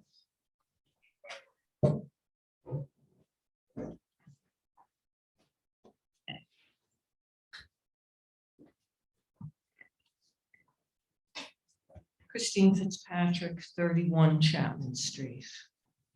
First of all, I want to congratulate you on passing budget. That is a very, very difficult thing. The negotiations going up to it are extremely fraught with peril, and it's a very hard thing. So even the fact that you got through it, you really should be congratulated.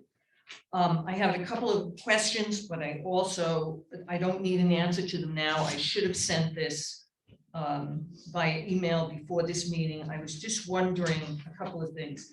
What's the situation with rickets? Now, I know that I know the village isn't involved in that it's not your bailiwick right now, it's state agencies, but I'd just like to have an update because I keep passing it and it looks terrible. The other thing I'd like to know is in terms of, and I made a point last time about the rules of procedure and the timing of these meetings, the time taken by these meetings, and I would just like to know what happened to the consent agenda, because that used to be a very good way to move things along. So when you get a chance, maybe you can think about it. The other thing is, I thought long and hard about making comments on what should be a settled matter and not of great significance to many people. However, this is in response to comments made by a village resident to this board that display a pattern of misrepresentation that should trouble us all.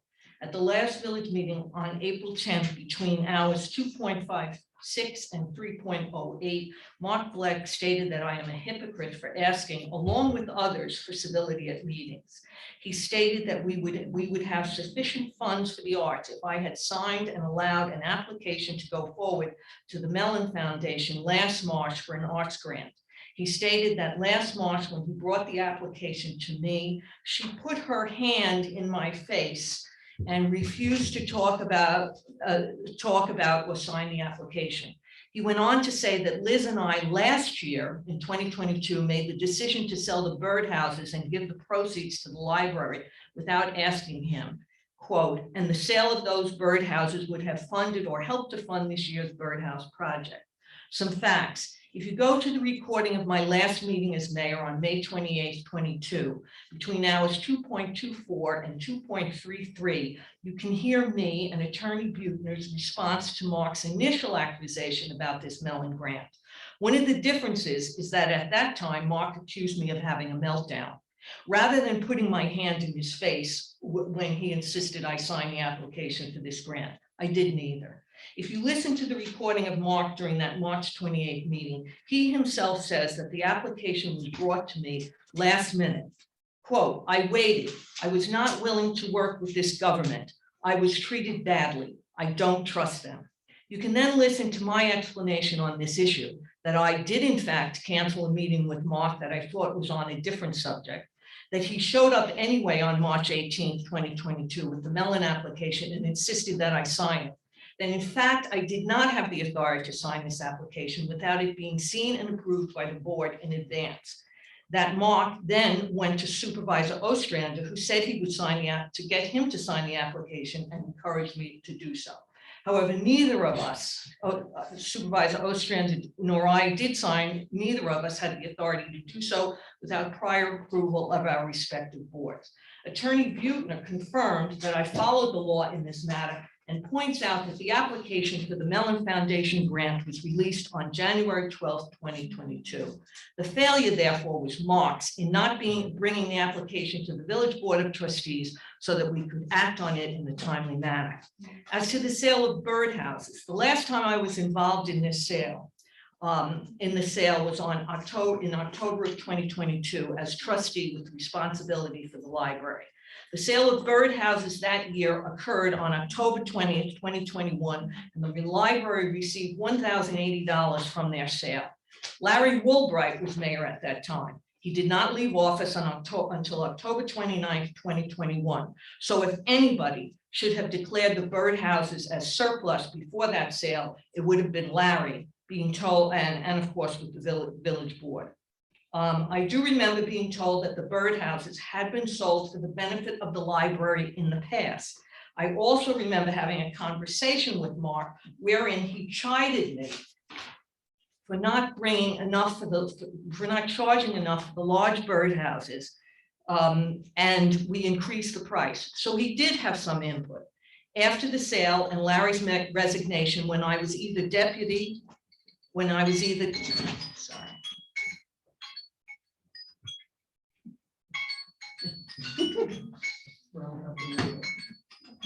Just keep going. No, I just gotta get this, okay, thank you. After the sale and Larry's resignation, when I was either deputy or had been appointed mayor, I did direct the remaining birdhouses to be removed to DPW.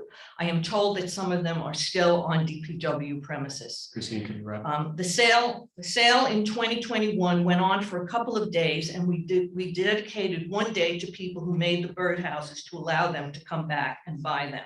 And I remember thinking and saying that I thought that this was inappropriate to charge people for what they had made. But this apparently had also been done in the past. If we charged $10 for a birdhouse, that means we would have sold 108 of them. Christine, If you're we getting in had trouble here, charged Christine. $15, we would have sold 72. This doesn't seem to me to be much of a funding source. I was out of office on April 4th, 2022, so who sold what birdhouses to whom in 2022, or how they were dealt with was not my concern or Christine, I'm decision. trying to be I respectful will here. not, I will no doubt be criticized for bringing facts to light, but please remember, all these meetings are now recorded on YouTube.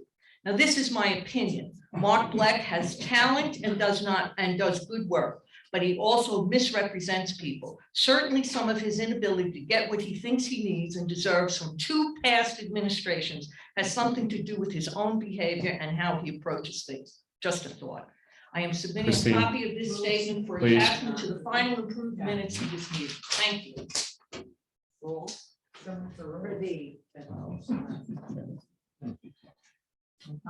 So I just want to say 2 things. First off, Ricketts, I keep pinging the state. They are still working on the studies to take the next step. I'm due to actually hit them up again this probably in the next week, right at the beginning of May is when I've got a schedule for, because I do periodically ping them. I'd like to know myself what's going on. Enough's enough. If they've got to do something else, we'd like to know what it is. So we are working on that. When I have more information, you'll have more information. I don't remember what the second thing, it was something about procedure or rule or something. Consent agenda. Consent agenda. It ends up being that a lot of these things, it's just faster to go through them quickly than it is to even go there, because we end up talking about everything anyway. So we've abandoned it. We'll see if it develops better down the line. I will say, I try to respect former mayors, former trustees, give them time to speak. I do request the respect, or in reverse, the respect of the rules, and there's some happy medium there. I ask, if I'm asking to wrap up, please wrap up. And I've done that with everybody here, respectfully let you try to finish or try to get to a conclusion. That was a little bit longer than what we usually would allow, but again, out of respect, I was trying to let you finish up, but please wrap up next time. I would appreciate that.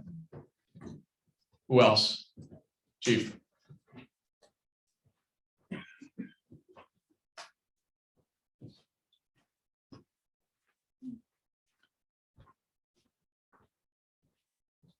Hello, Mike Bayshore, Fire Chief, 63 Saratoga Ave. Just a couple quick things. I want to give a shout out to our fire department. We've had a lot of, I'll say, difficult calls in the last week, including 4.5 hours in the pouring rain on Saturday night for a fatal motor vehicle pedestrian accident. So they're doing a great job. Please keep supporting us. Can I ask you to hold 1 second and please ask everybody to show your respect for what they do.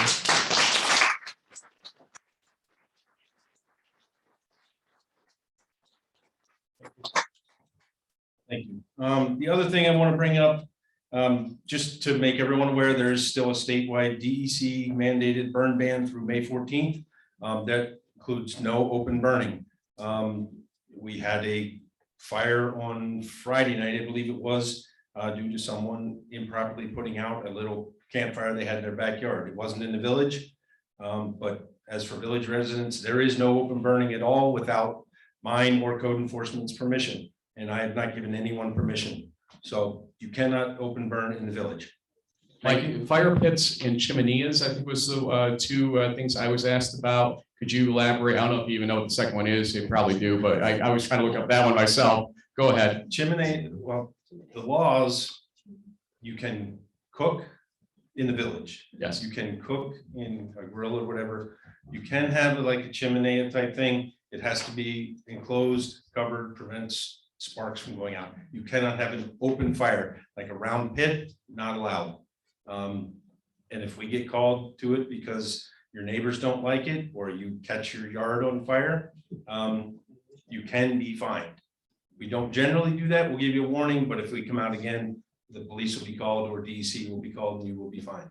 Who should be contacted with questions, because it is a viable situation. Now everybody knows the code pretty much because we posted it up, and questions are emanating from it. I don't want to go to people using emergency phone numbers. Go ahead. I would recommend you can ask questions via our Facebook page or our website, the Ballston Spa Fire Department. You can contact Mr. Robert Kavanaugh, who's our codes official, who's in the office almost every day. You probably all know him. I would suggest you first start with looking up village laws for fire open burning. It's right in there. And if you have questions on that, please see one of those individuals or call me direct. Mayor's got my phone number. So does the fire commissioner. Thank you. Thanks, County Chief. Anybody else in the room? Anybody else on Zoom? No, it's not. It's, yeah, I didn't lose list like she did. And that's a real fault on Zoom there. Okay, we do have people in the room. Last call for Zoomers to want to speak. Chris, is your hand up back there? Thank you. Come on up.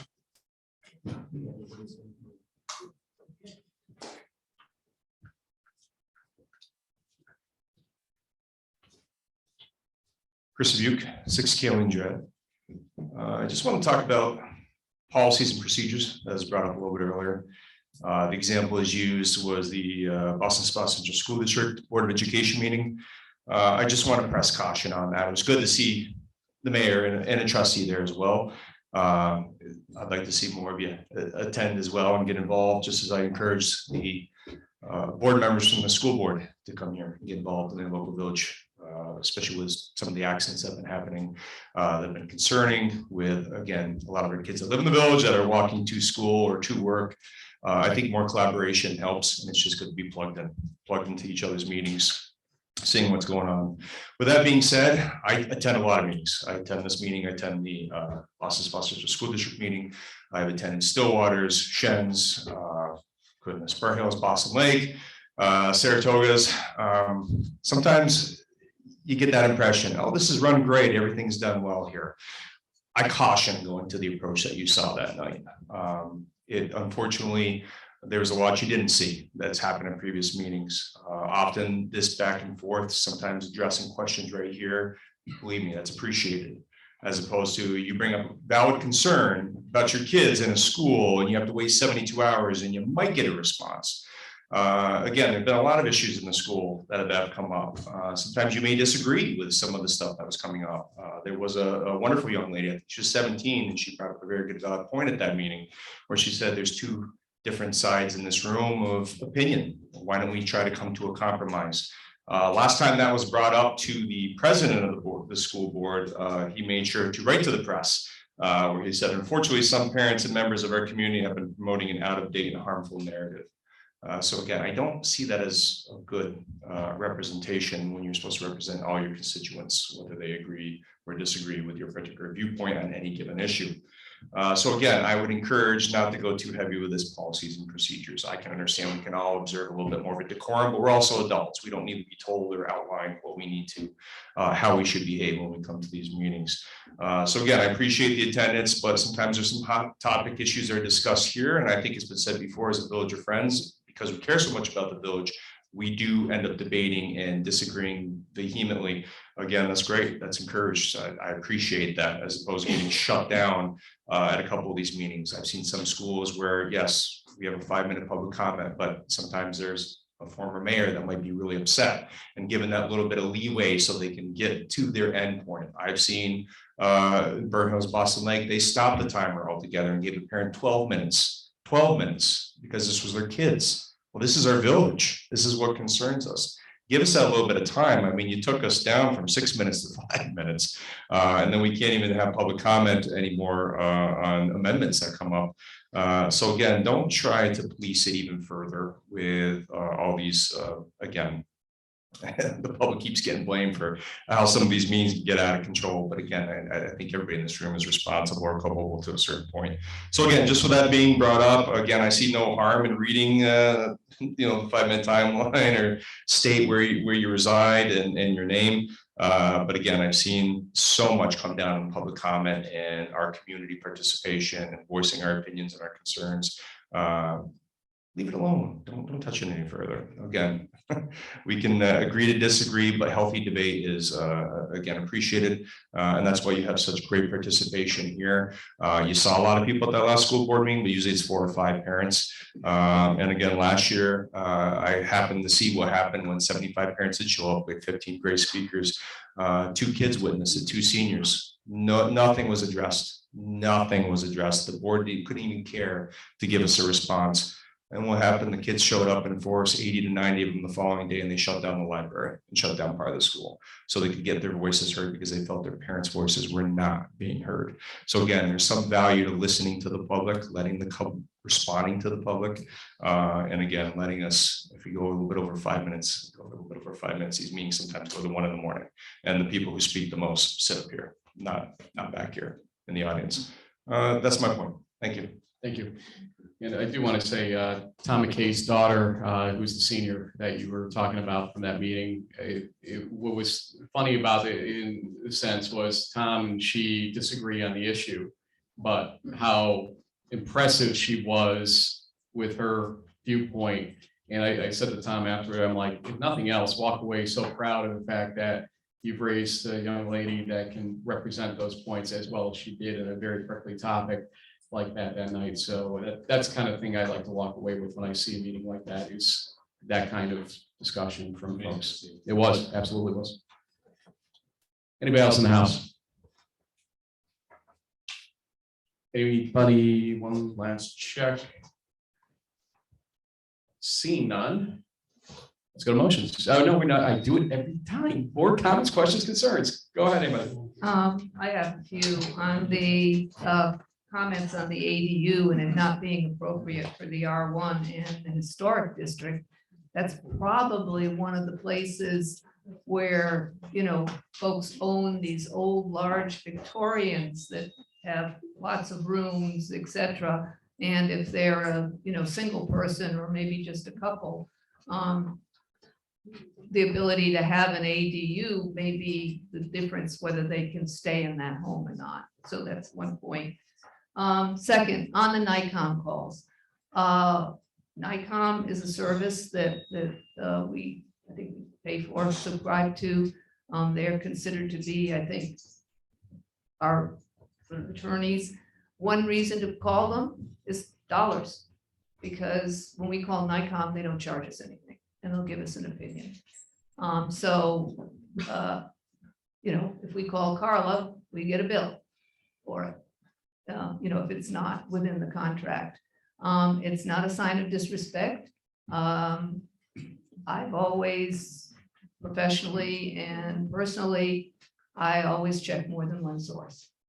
And to see whether what one person says is the same what other people are saying, what's on the internet, that's just who I am, and I won't apologize for that.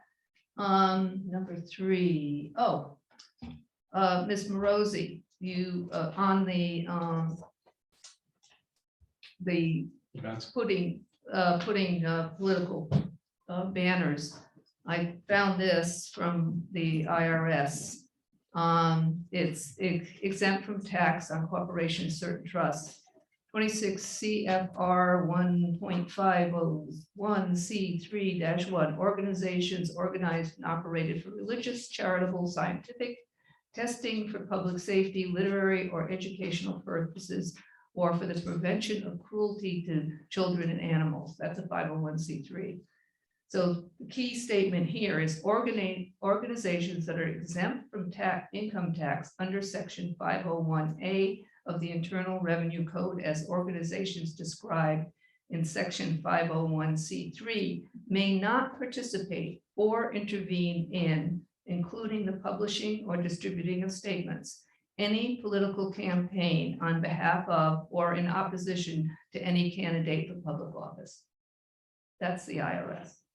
So I have this document which has all kinds of examples and stuff. You know, you can take it, or I can send it to you. It basically points out what a not-for-profit can and cannot do, but clearly they state they cannot be involved in political campaigns or put signs up for political. Doesn't mean they can't take a donation from a candidate, but they can't get involved in politics. So, let me see, the only other thing was, on the raise, I think, we talked about that, I think it was Ray, it's not the fact that people are guaranteed a raise, if the statement that I think Sean made was that if we give a raise of 2.5% to staff, then it should be for everybody. And that doesn't only include ourselves as trustees and mayor, but includes the planning board and the zoning board, they're paid as well. So the feeling is, yes, it would be nice to have an evaluation and stuff, but I think that's not really practical. And I don't think we put our employees through that kind of a evaluation. So, for the very small amount of money that village officials, trustees, the mayor, planning board, zoning board makes, I don't think it's really, worth to go through that kind of process. And, clearly 2.5% is more or less a cost of living increase. It isn't really a raise, but as Ben has said before, it's about the position, not about the person. So you have this position, everybody gets the same raise. I think that's the fairest way to handle it. And I think that's all. I was also interested, the Woods Hollow discussion. Are you basically proposing that we do not sell Milton because you're concerned that Milton will change the park? I'm willing to sell it to them and put that in the deed that they cannot have any other structures, because that is the plan apparently. If they want to put pavilions or something else in there, not keep it as is, the way people like it. We are Will they buy it planning with that written in there in the deed? that Do we know? the details of, we are proposing a conservation easement on the property. But conservation easement is whatever you make it. So if that needs to be discussed, how many limits do we put it on? It is parkland, like correct? And therefore it can't be turned into a condominium project, I understand that, yeah. but it could be further developed with, originally they were talking campgrounds. I guess they're not talking that, but other enhancements. So that's really something that probably still needs to be worked out. That's all I have to say. Just to add to that, in the notice of intent to sell, there are those terms. MOI. The motion? Memorandum. Thing. Memorandum of intent to sell. One of the terms said, the possibility of unenclosed structures like a pavilion. That was sort of in the memorandum of intent. Now, in terms of our stake in the game, we're concerned about keeping it as a park. And when it comes to unenclosed, that was a Milton request to put that in there. And so it's really, you want to appeal to the Milton government if you want it taken out, because it may be something they're able to do. But if they hear from enough people that you don't want any structure, maybe they would sort of like with campgrounds. Initially, they were like, oh, campground, and then nobody wanted campground, so they took that out. So as of now, the memorandum of intent does include unenclosed structures, but it also includes a conservation easement and other protections to keep it as a nature preserve. So that's where we landed. Carla, where are we exactly with the next step? So we say the memorandum of intent is just non-binding, like, okay, we agree to these terms in general, but it's non-binding. But the next step is. I can actually help you on this because I'm going to sign the MOI after the back and forth and everything from last week about just whether or not I was going to get in trouble. Oh, yeah, okay. We're going to be doing it tomorrow, and Jim Craig at that point, I've been told, will work with her at that point to craft contracts. A contract and the conservation easement as well, right? You're working on that. And those will be mine. Those will be, obviously the compelling part of the sale. Yes. Can that be written in there in the deed of no structures? If we wanted it in there? If Milton, Legal? Can it be Well, written in? Ed, No. Ed, Sorry. the MOI is written in, as Ben said, and that we've agreed to a non-binding MOI Right. on no enclosed structures, if I remember correctly. The pavilion was there as a safety device for somebody caught in a rainstorm that might be in there. That was what the Q&A was in that whole thing. And it doesn't appear to go out well outside boundaries of the idea of a park/nature preserve. And so that's why we were comfortable signing an MOI stating that thing. And the unenclosed structure language is actually something I crafted because I was concerned too. So to make sure that they weren't putting buildings in that were like wedding hall type scenarios or something along those lines. So that's why we arrived to that point. right, and we agreed to that at Milton's request, but we're not putting it in. We're not paying for that. We're not doing that. That would be something Milton would do. So if you don't want Milton to do it, just tell Milton and see if you can prevail. I can see that they want to tell us to limit, and we could potentially limit the square footage of any. Well, yeah, there's more negotiation to happen with the conservation easement and the actual contract, but we wouldn't want to completely change what we, what we agreed to in terms of those unenclosed structures. Why? So they would not want to buy it? Well, And we, don't sell it. we, again, it would, I guess I'll just speak for myself. I feel like I was comfortable that you could still have, I look at parks around the area, look at Shenandoah and other places, tons of different places have some kinds of structure. It doesn't ruin the park. So I was comfortable with, as long as it remains a nature preserve, I was okay with having that in there, the terms. If the people of Milton don't want that, that's up to the people of Milton. Okay. There is a small pavilion. Milton, we own it now, correct? Not people of Milton. The village owns it. The village owns it, yeah. No, if we sell it, sorry, then it's, When you sell it. but we're not putting in any structures. But if we sell it to Milton, it will be up to them if they want to, people of That's Milton. why I don't want to give them that right. I know what's gonna happen. Do you have anything We else? can't stop for it. your board comments? Yeah, just the other thing was, Liz, you have in front of you the amendments and what the request was for birdhouses and family fun day originally. I think the family fun day request was like $16,000 or something. That's why I said, I asked her when she was leaving there, because I did the math. I was like, she must be talking about birdhouses, not in that Right. number. And I went back and had traced it.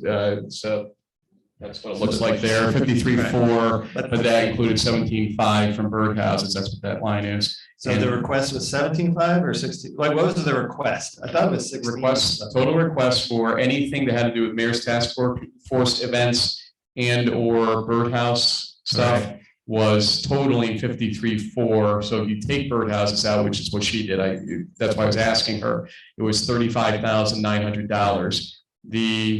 Yeah, that's my good math. And then what the voted on adopted budget now was 35,706 minus 12,000. So give or take about 23,000 and change. Right.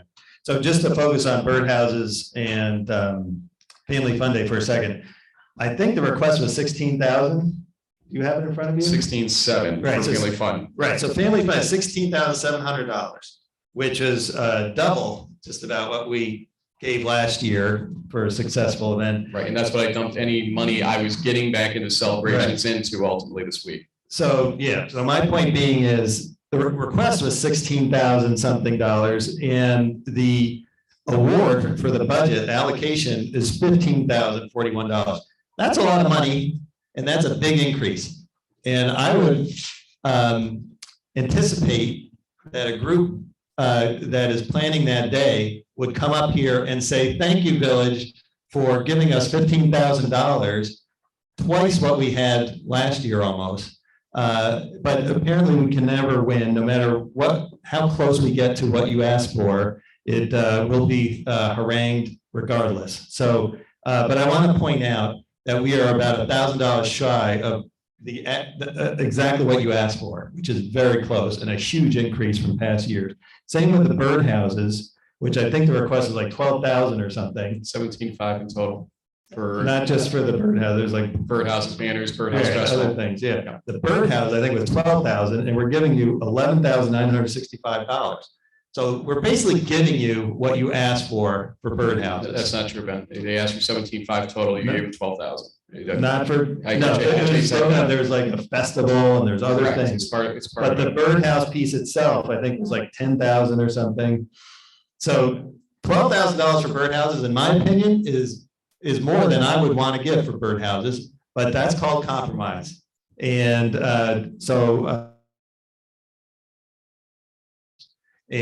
continue what you've started, which has been very successful. But for me, a village of this size, it's more money, I think, that needs to be spent on birdhouses. And I would, again, expect if someone gets $12,000 for a birdhouse project, they would come up and say, thank you, village board, for giving us $12,000 for birdhouses. So that's what I would think. You know, you're done, you're done, you're done, you're done. Did he not get to speak to you? Yes, he did. All I'm gonna say is, I really wish you listened to what I said and what we had to go through to get here. That was my point. I feel like I've had my butt whooped, okay? That was my point. Why we have to fight to do good was my point, Ben. Thank you for the money. I don't know what's gonna happen. Stay tuned. I don't know. Sorry, you're right. Other people did talk. I apologize. Thank you. Anything else on your comments, et cetera? If not, I'm going to throw it to Bernadette, who's been waiting patiently. Go ahead. To be honest, I don't have a lot more to add. So let's move forward. I just want to say, I'm an attorney. I get paid by this village, not necessarily be an attorney, but I get paid, and you wouldn't listen to my legal analysis pretty much on almost anything if I gave it, nor should you. You should listen to Carla. And you don't a lot of times. And the thing I actually really appreciate about Carla is something she said to me a while back, which is she'd walk on this whole thing, but she has a lot of positive hopes and views of this village, and she wants to help it. So she's not just a lawyer, she's here to do the best possible job for this village at the end of the day. For God's sakes, let's help her and let her do that for us instead of undermining her every chance we get. Even today, I talked to her on the phone about some stuff, and she could sense I was having a bad day. Had a bad couple days, and she actually was very concerned about me as a person of this village that she works with, a colleague. And that's just an example of what she does and who she is. She's not just a lawyer, she's a great human being that we need to respect as much as she respects us. Please stop going around her, undermining her, hurting her feelings, because she has them. Even as an attorney, believe it or not, we have feelings. Tough to believe. But I really appreciate the work she does for us. She tells me no more than you can imagine, more than my own sister tells me no, believe it or not. And that's a lot, as you all probably know by now. But she's phenomenal for this village, and we better start treating her like that. Thank you, Carla, for everything you do for us in this community.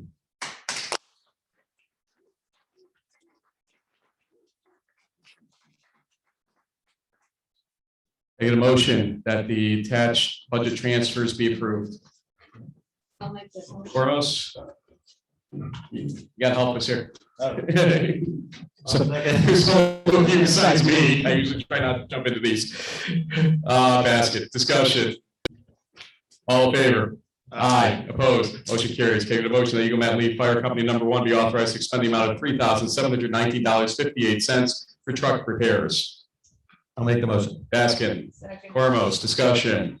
All in favor? Aye. Opposed? Motion carries. Can I get a motion that the fire police be authorized to expend the amount of $1,200 for replacement coats? I'll make the motion. Baskin, Second. Cormos, discussion, all in favor? Aye. Opposed? Motion carries. Can I get a motion that the BSBPA be granted permission to conduct First Friday Art Show in Wiswell Park on May 5th, 2023, from dusk to 8 p.m. Proof of insurance has been provided. Make the motion. Cormos, I'll second. Baskin, discussion, all in favor? Aye. Opposed? Motion carries. Can I get a motion that Play Hollow and DV Trends be granted to permission to conduct summer kickoff in Wiswell Park on June 25th, 2023, the rain date of July 9th, 2023, from 8 a.m. to 4 p.m. This includes setup and takedown time and allowing a partial closure of Low Street. I'll make the motion. Baskin, Second. Cormos, discussion. Have you talked to the people around and it doesn't conflict with anything?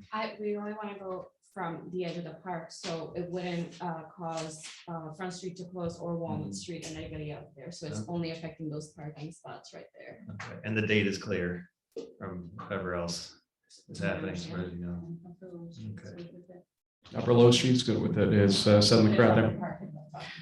And BSBPA has no conflicts. Okay.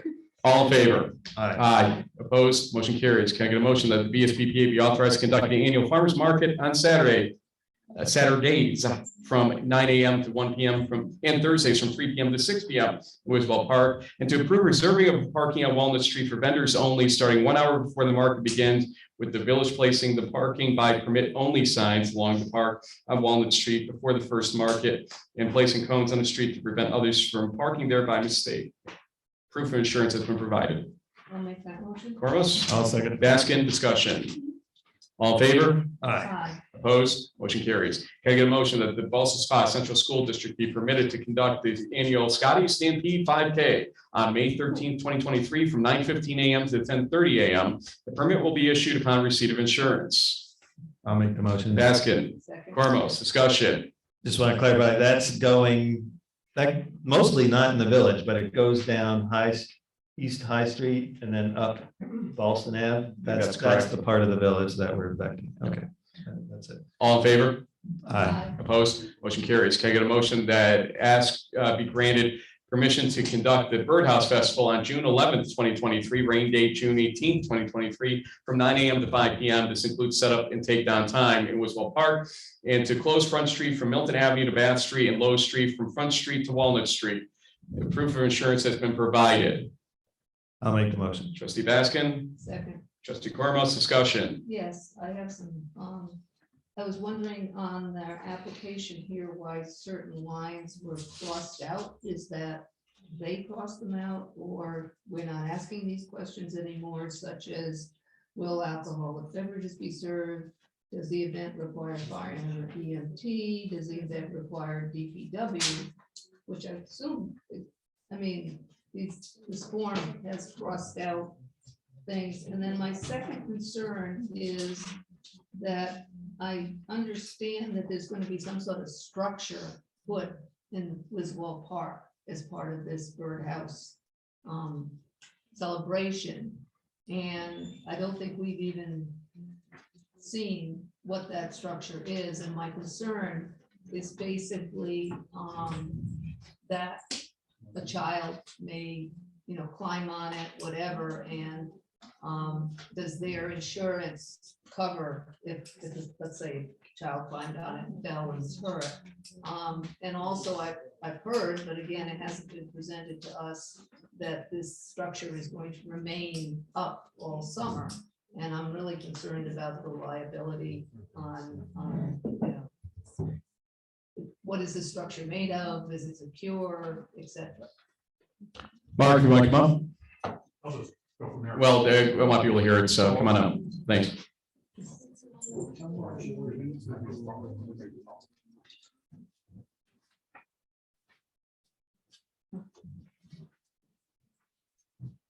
Mark Leck, 10 Thompson Street. The form was like that when we got it. There's no alcohol being served to the children. DPW. Okay, so it was, the form already has these crossed out. Yeah, maybe it was a, I I don't think know. they should remove them if they're not gonna ask them. Weird. Well, I don't Not know. your- Okay, that's not my. What was your, okay, the structure in Wiswell Park is the large birdhouse that we proposed in September. It's, Jeff knows all about it. He's seen the blueprints. It was a part of the contract that the village has with Ask, that we're allowed to put a structure in the park. That was part of our contract with the village. Jeff knows all about it. He's and he's prepared for it. It will stay up like the tree was in 21. It will stay up all summer. Did we approve that with the contract? Okay, what's the structure made of? Wood. It's And being how- built by BOCES. And how tall is it? 15 feet. It And is covered with birdhouses. There's no way to climb up it. So it's a birdhouse structure made out of 2x4s. Have you met Chris's kids? What? Have you met Chris's kids? yeah. Well, Well, I'm just concerned, I mean, there's no way to climb up it. there's the event, but then it's a park and kids go in the park and I'm just concerned about somebody getting hurt. would And, they and get also the liability, is that covered by your insurance or the village insurance? Ours, As long as that's up. yes. It's gonna be covered in birdhouses. How long is it up for? Excuse me? How long is it up for? Summer duration, right? Till October. October. We usually keep it up to the car show. We usually keep the birdhouses up to the car show. So before Columbus Day, basically. Okay.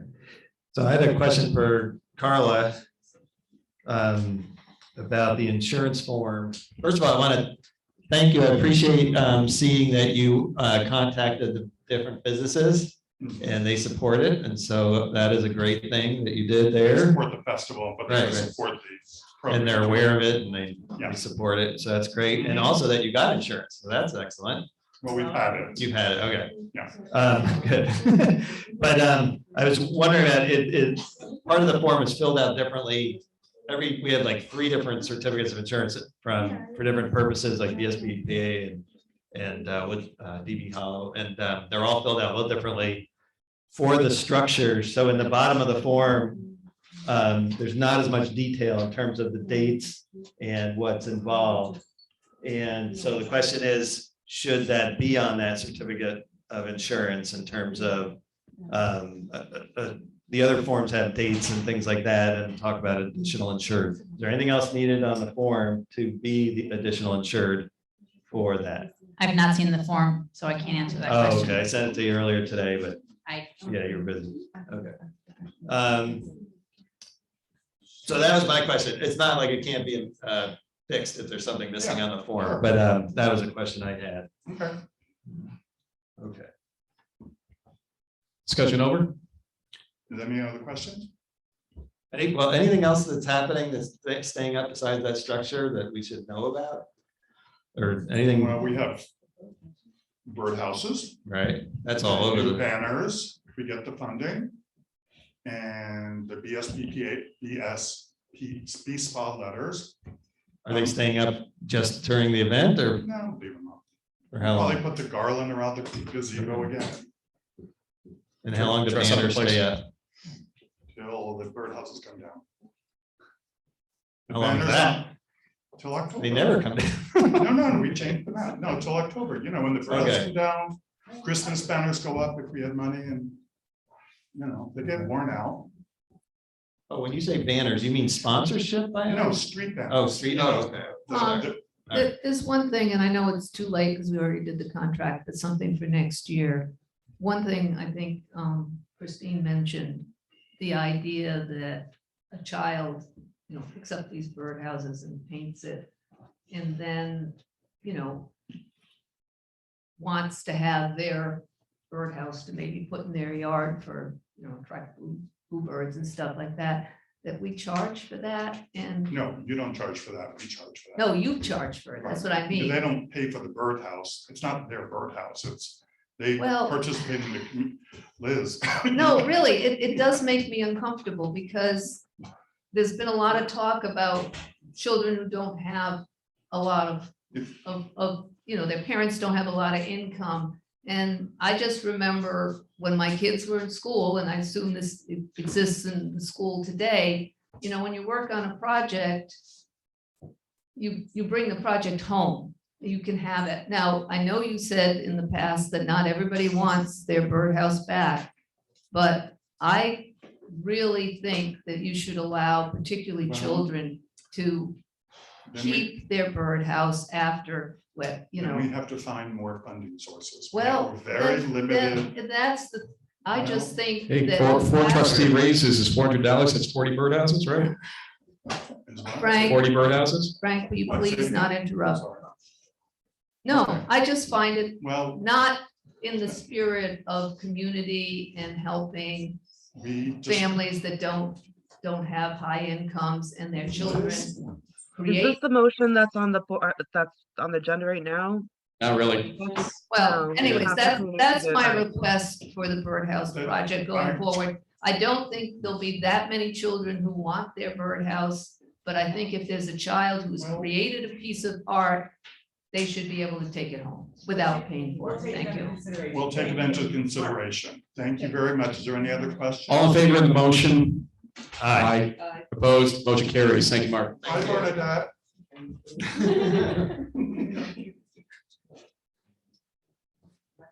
Motion I is no longer relevant. Motion J. Motion that Brandy Burns be appointed Associate Village Justice for a period to run from April 3rd, 2023 to January 8th, 2024.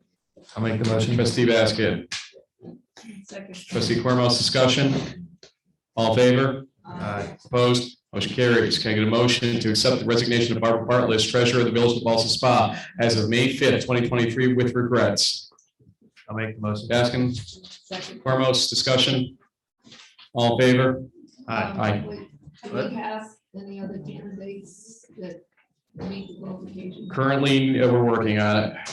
But we don't have anybody. We have currently possibilities, but nobody's been interviewed at this point, except for one that was, we're trying to balance that now, so what to do with that. You have to turn your mic on if you're talking. Yep.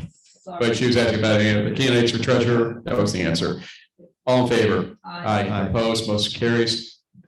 New L, can I get a motion approving the contract for mowing with Mo's Mowing at a price of $19,500 for 2023, calendar year 2023, and permitting or authorizing the mayor to execute the agreement.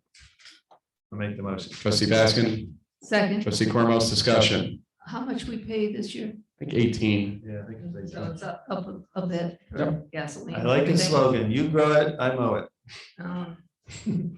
I would like to see a final contract, you know, just before you sign it, just to pass it around. It's basically signing his letter agreement at this point. I'm just going to sign the authorized, so. Share it, that's all. All in favor? Aye. Opposed, motion carries. Can I get a motion? I should have had this one ready, sorry. Thank you, though. Let's see. What time was it? Sorry.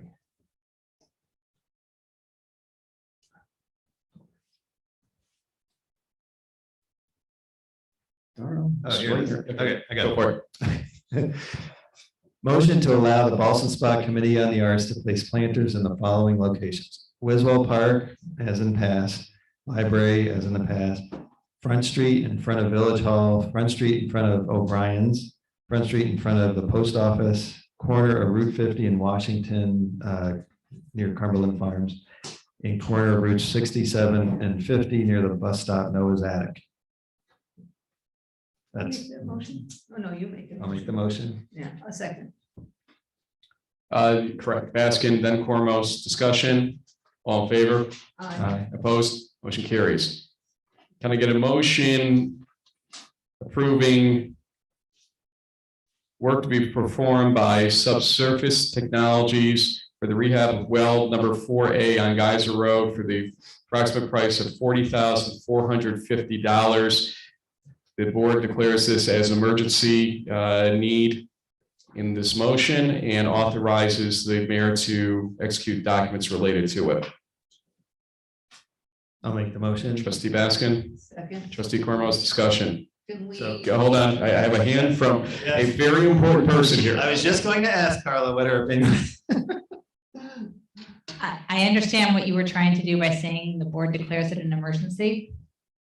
I just want to advise that it is a $30,000 under their general municipal law 103. And your local procurement follows that. So over $30,000 for public works, which this would be, has to be formally bid. In order for it to be an emergency, it cannot be, it has to be imminent danger to public and private property or the health, life, health, or safety of residents. It has to be a health and safety hazard. It has to be unforeseen, and it cannot be something that was budgeted or thought about. Just letting you know. All right, so I think we should table this while we. Okay, so my counter to you on this one, Ms. Attorney. I said no to him, right? Yep, you Well, did. well, Absolutely. Is that this work was supposed to be performed a year ago and actually never got performed in fiscal year 22. It got kicked to 23, and now we are in imminent danger of losing production capacity in well 4A. As in the next 30 days, it couldn't happen? As in, the longer we wait, the more degradation occurs and the more possibility the process would not work to clear. Um, My advice is that it doesn't constitute an emergency. I think we need to follow our lawyer. Yeah. She's the expert. Wow, guys, really? Somebody found Jesus during this meeting. I mean, it seems iffy, a month doesn't seem, and I don't know, is this one company only giving us a deal with, type of thing? Well, no, they're the only ones that can do it immediately, and that was what Jeff's Yeah, well. request was for. We've got a lot of things at the border of one year to the next, and, we have the money, at least what we said, how much we have, 25. And I suggest that we take the rest out of ARPA since we need to utilize those funds. That's not the question that's really in front of us right here. It's more a question of what are we doing? I think we have to put it out to bid. So if the concern is a timing, you could probably do a very short bid time, have Jeff put everything together, and then get it out and get it back and get it bid and awarded in 2 meetings. Lovely. Hey, I don't write the laws, at least not the state laws. It did seem pretty clear what you read in terms of Yeah. what fits and doesn't fit. So, Let's try the bid process is what my suggestion. Is that within the budget for this year? If we do that, or? No, it would roll back into fund balance, so we'd have to basically draw it out of fund balance at that point. it's not a big deal. I mean, Well, are you going to force it out of contingency, or are you gonna let it go out of fund balance in that case? That's the thing you've I been think, forcing your hand on. Since we're talking that part of fund balance is ARPA funds, then, we put the 25 in and then take the 40 out. You mean 25 out of fund balance, true fund balance, and 15 and change out of ARPA funds? Yeah, I mean, we could need an accounting of ARPA and if we have any. We're gonna other be money. doing one for the April 30th deadline. Yeah, so Oh, April 30. Yes.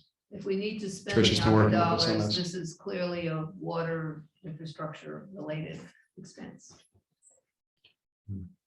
Okay. Jeff Carey is gonna be calling you tomorrow. Motion to table, Yes. Yeah, motion to table. all in favor? Aye. Aye. Opposed? Motion to table carries. Can I get a motion to increase the water fees for in and outside village users by 5% for the water period starting June 1st, 2023? I'll make the motion. Trustee Baskin, Second. trustee Cormos, discussion? Do we have to do this now? I mean, we have to announce it now, even though they're not gonna get billed till when? We have to do it before the period begins, which starts June 1st. I guess we have no choice because we haven't had a chance yet to put the revenue committee and propose a, alternate. Yeah, we budgeted it too, so, yeah. Well, it's one thing to budget it, it's the other thing to implement it. 5% increase, it doesn't generate very much revenue, and I guess we'll just have to work from that point forward with the revenue committee and recommend something for the next period. My main concern is at least trying to chase expenses to a certain degree with growth in expenses going on. So at a minimum, that's what I'm trying to make sure we're covering there. Anything? Yeah. No, we do need it. It would be good for revenue committee to get to work. Right. All in favor of this? Let's go roll call. Sorry, my bad. Trustee Baskin, Aye. trustee Cormos, Aye. Mayor Rossi. Aye. Motion carries. I can get a motion to increase sewer fees for all users by 5% for the period beginning June 1st, 2023. Your turn. I'll make that motion. Trustee Cormos, I'll second. trustee Baskin, discussion. All in favor? Aye. Opposed? Motion carries. Any other business? I think we have plenty of other. Yep, we did. Yeah. The one thing that I've sort of been missing is the presentations by departments. And I'm wondering if we can ever do that this year. Actually, I have something planned possibly for May 8th already from an energy consulting firm that would like to address this. They're looking at our energy bill as we speak to see what they can do related to better known quantity with our electricity and energy spending. And then on May 22nd, we're working to get Dr. Duca here, superintendent of Ballston Central School District. Then during the summer, we probably can cycle in the departments to do one at a time. One presentation per meeting, sorry. The other, no, that's all right. Thank you. The other presentation I'd be interested in bringing to the group is there's a tobacco-free group. It's sponsored by the state that has model regs and things related to smoke-free parks. Get us point of contact and we'll at least get them scheduled up somehow. All right, that'd be great. Thank you.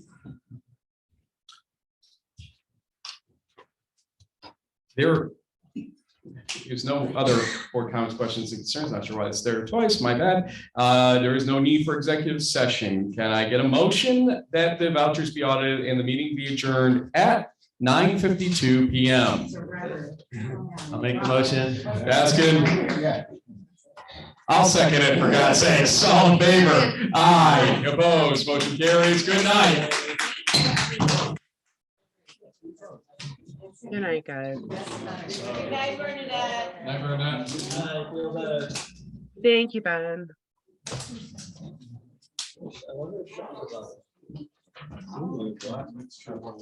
That's true. It is.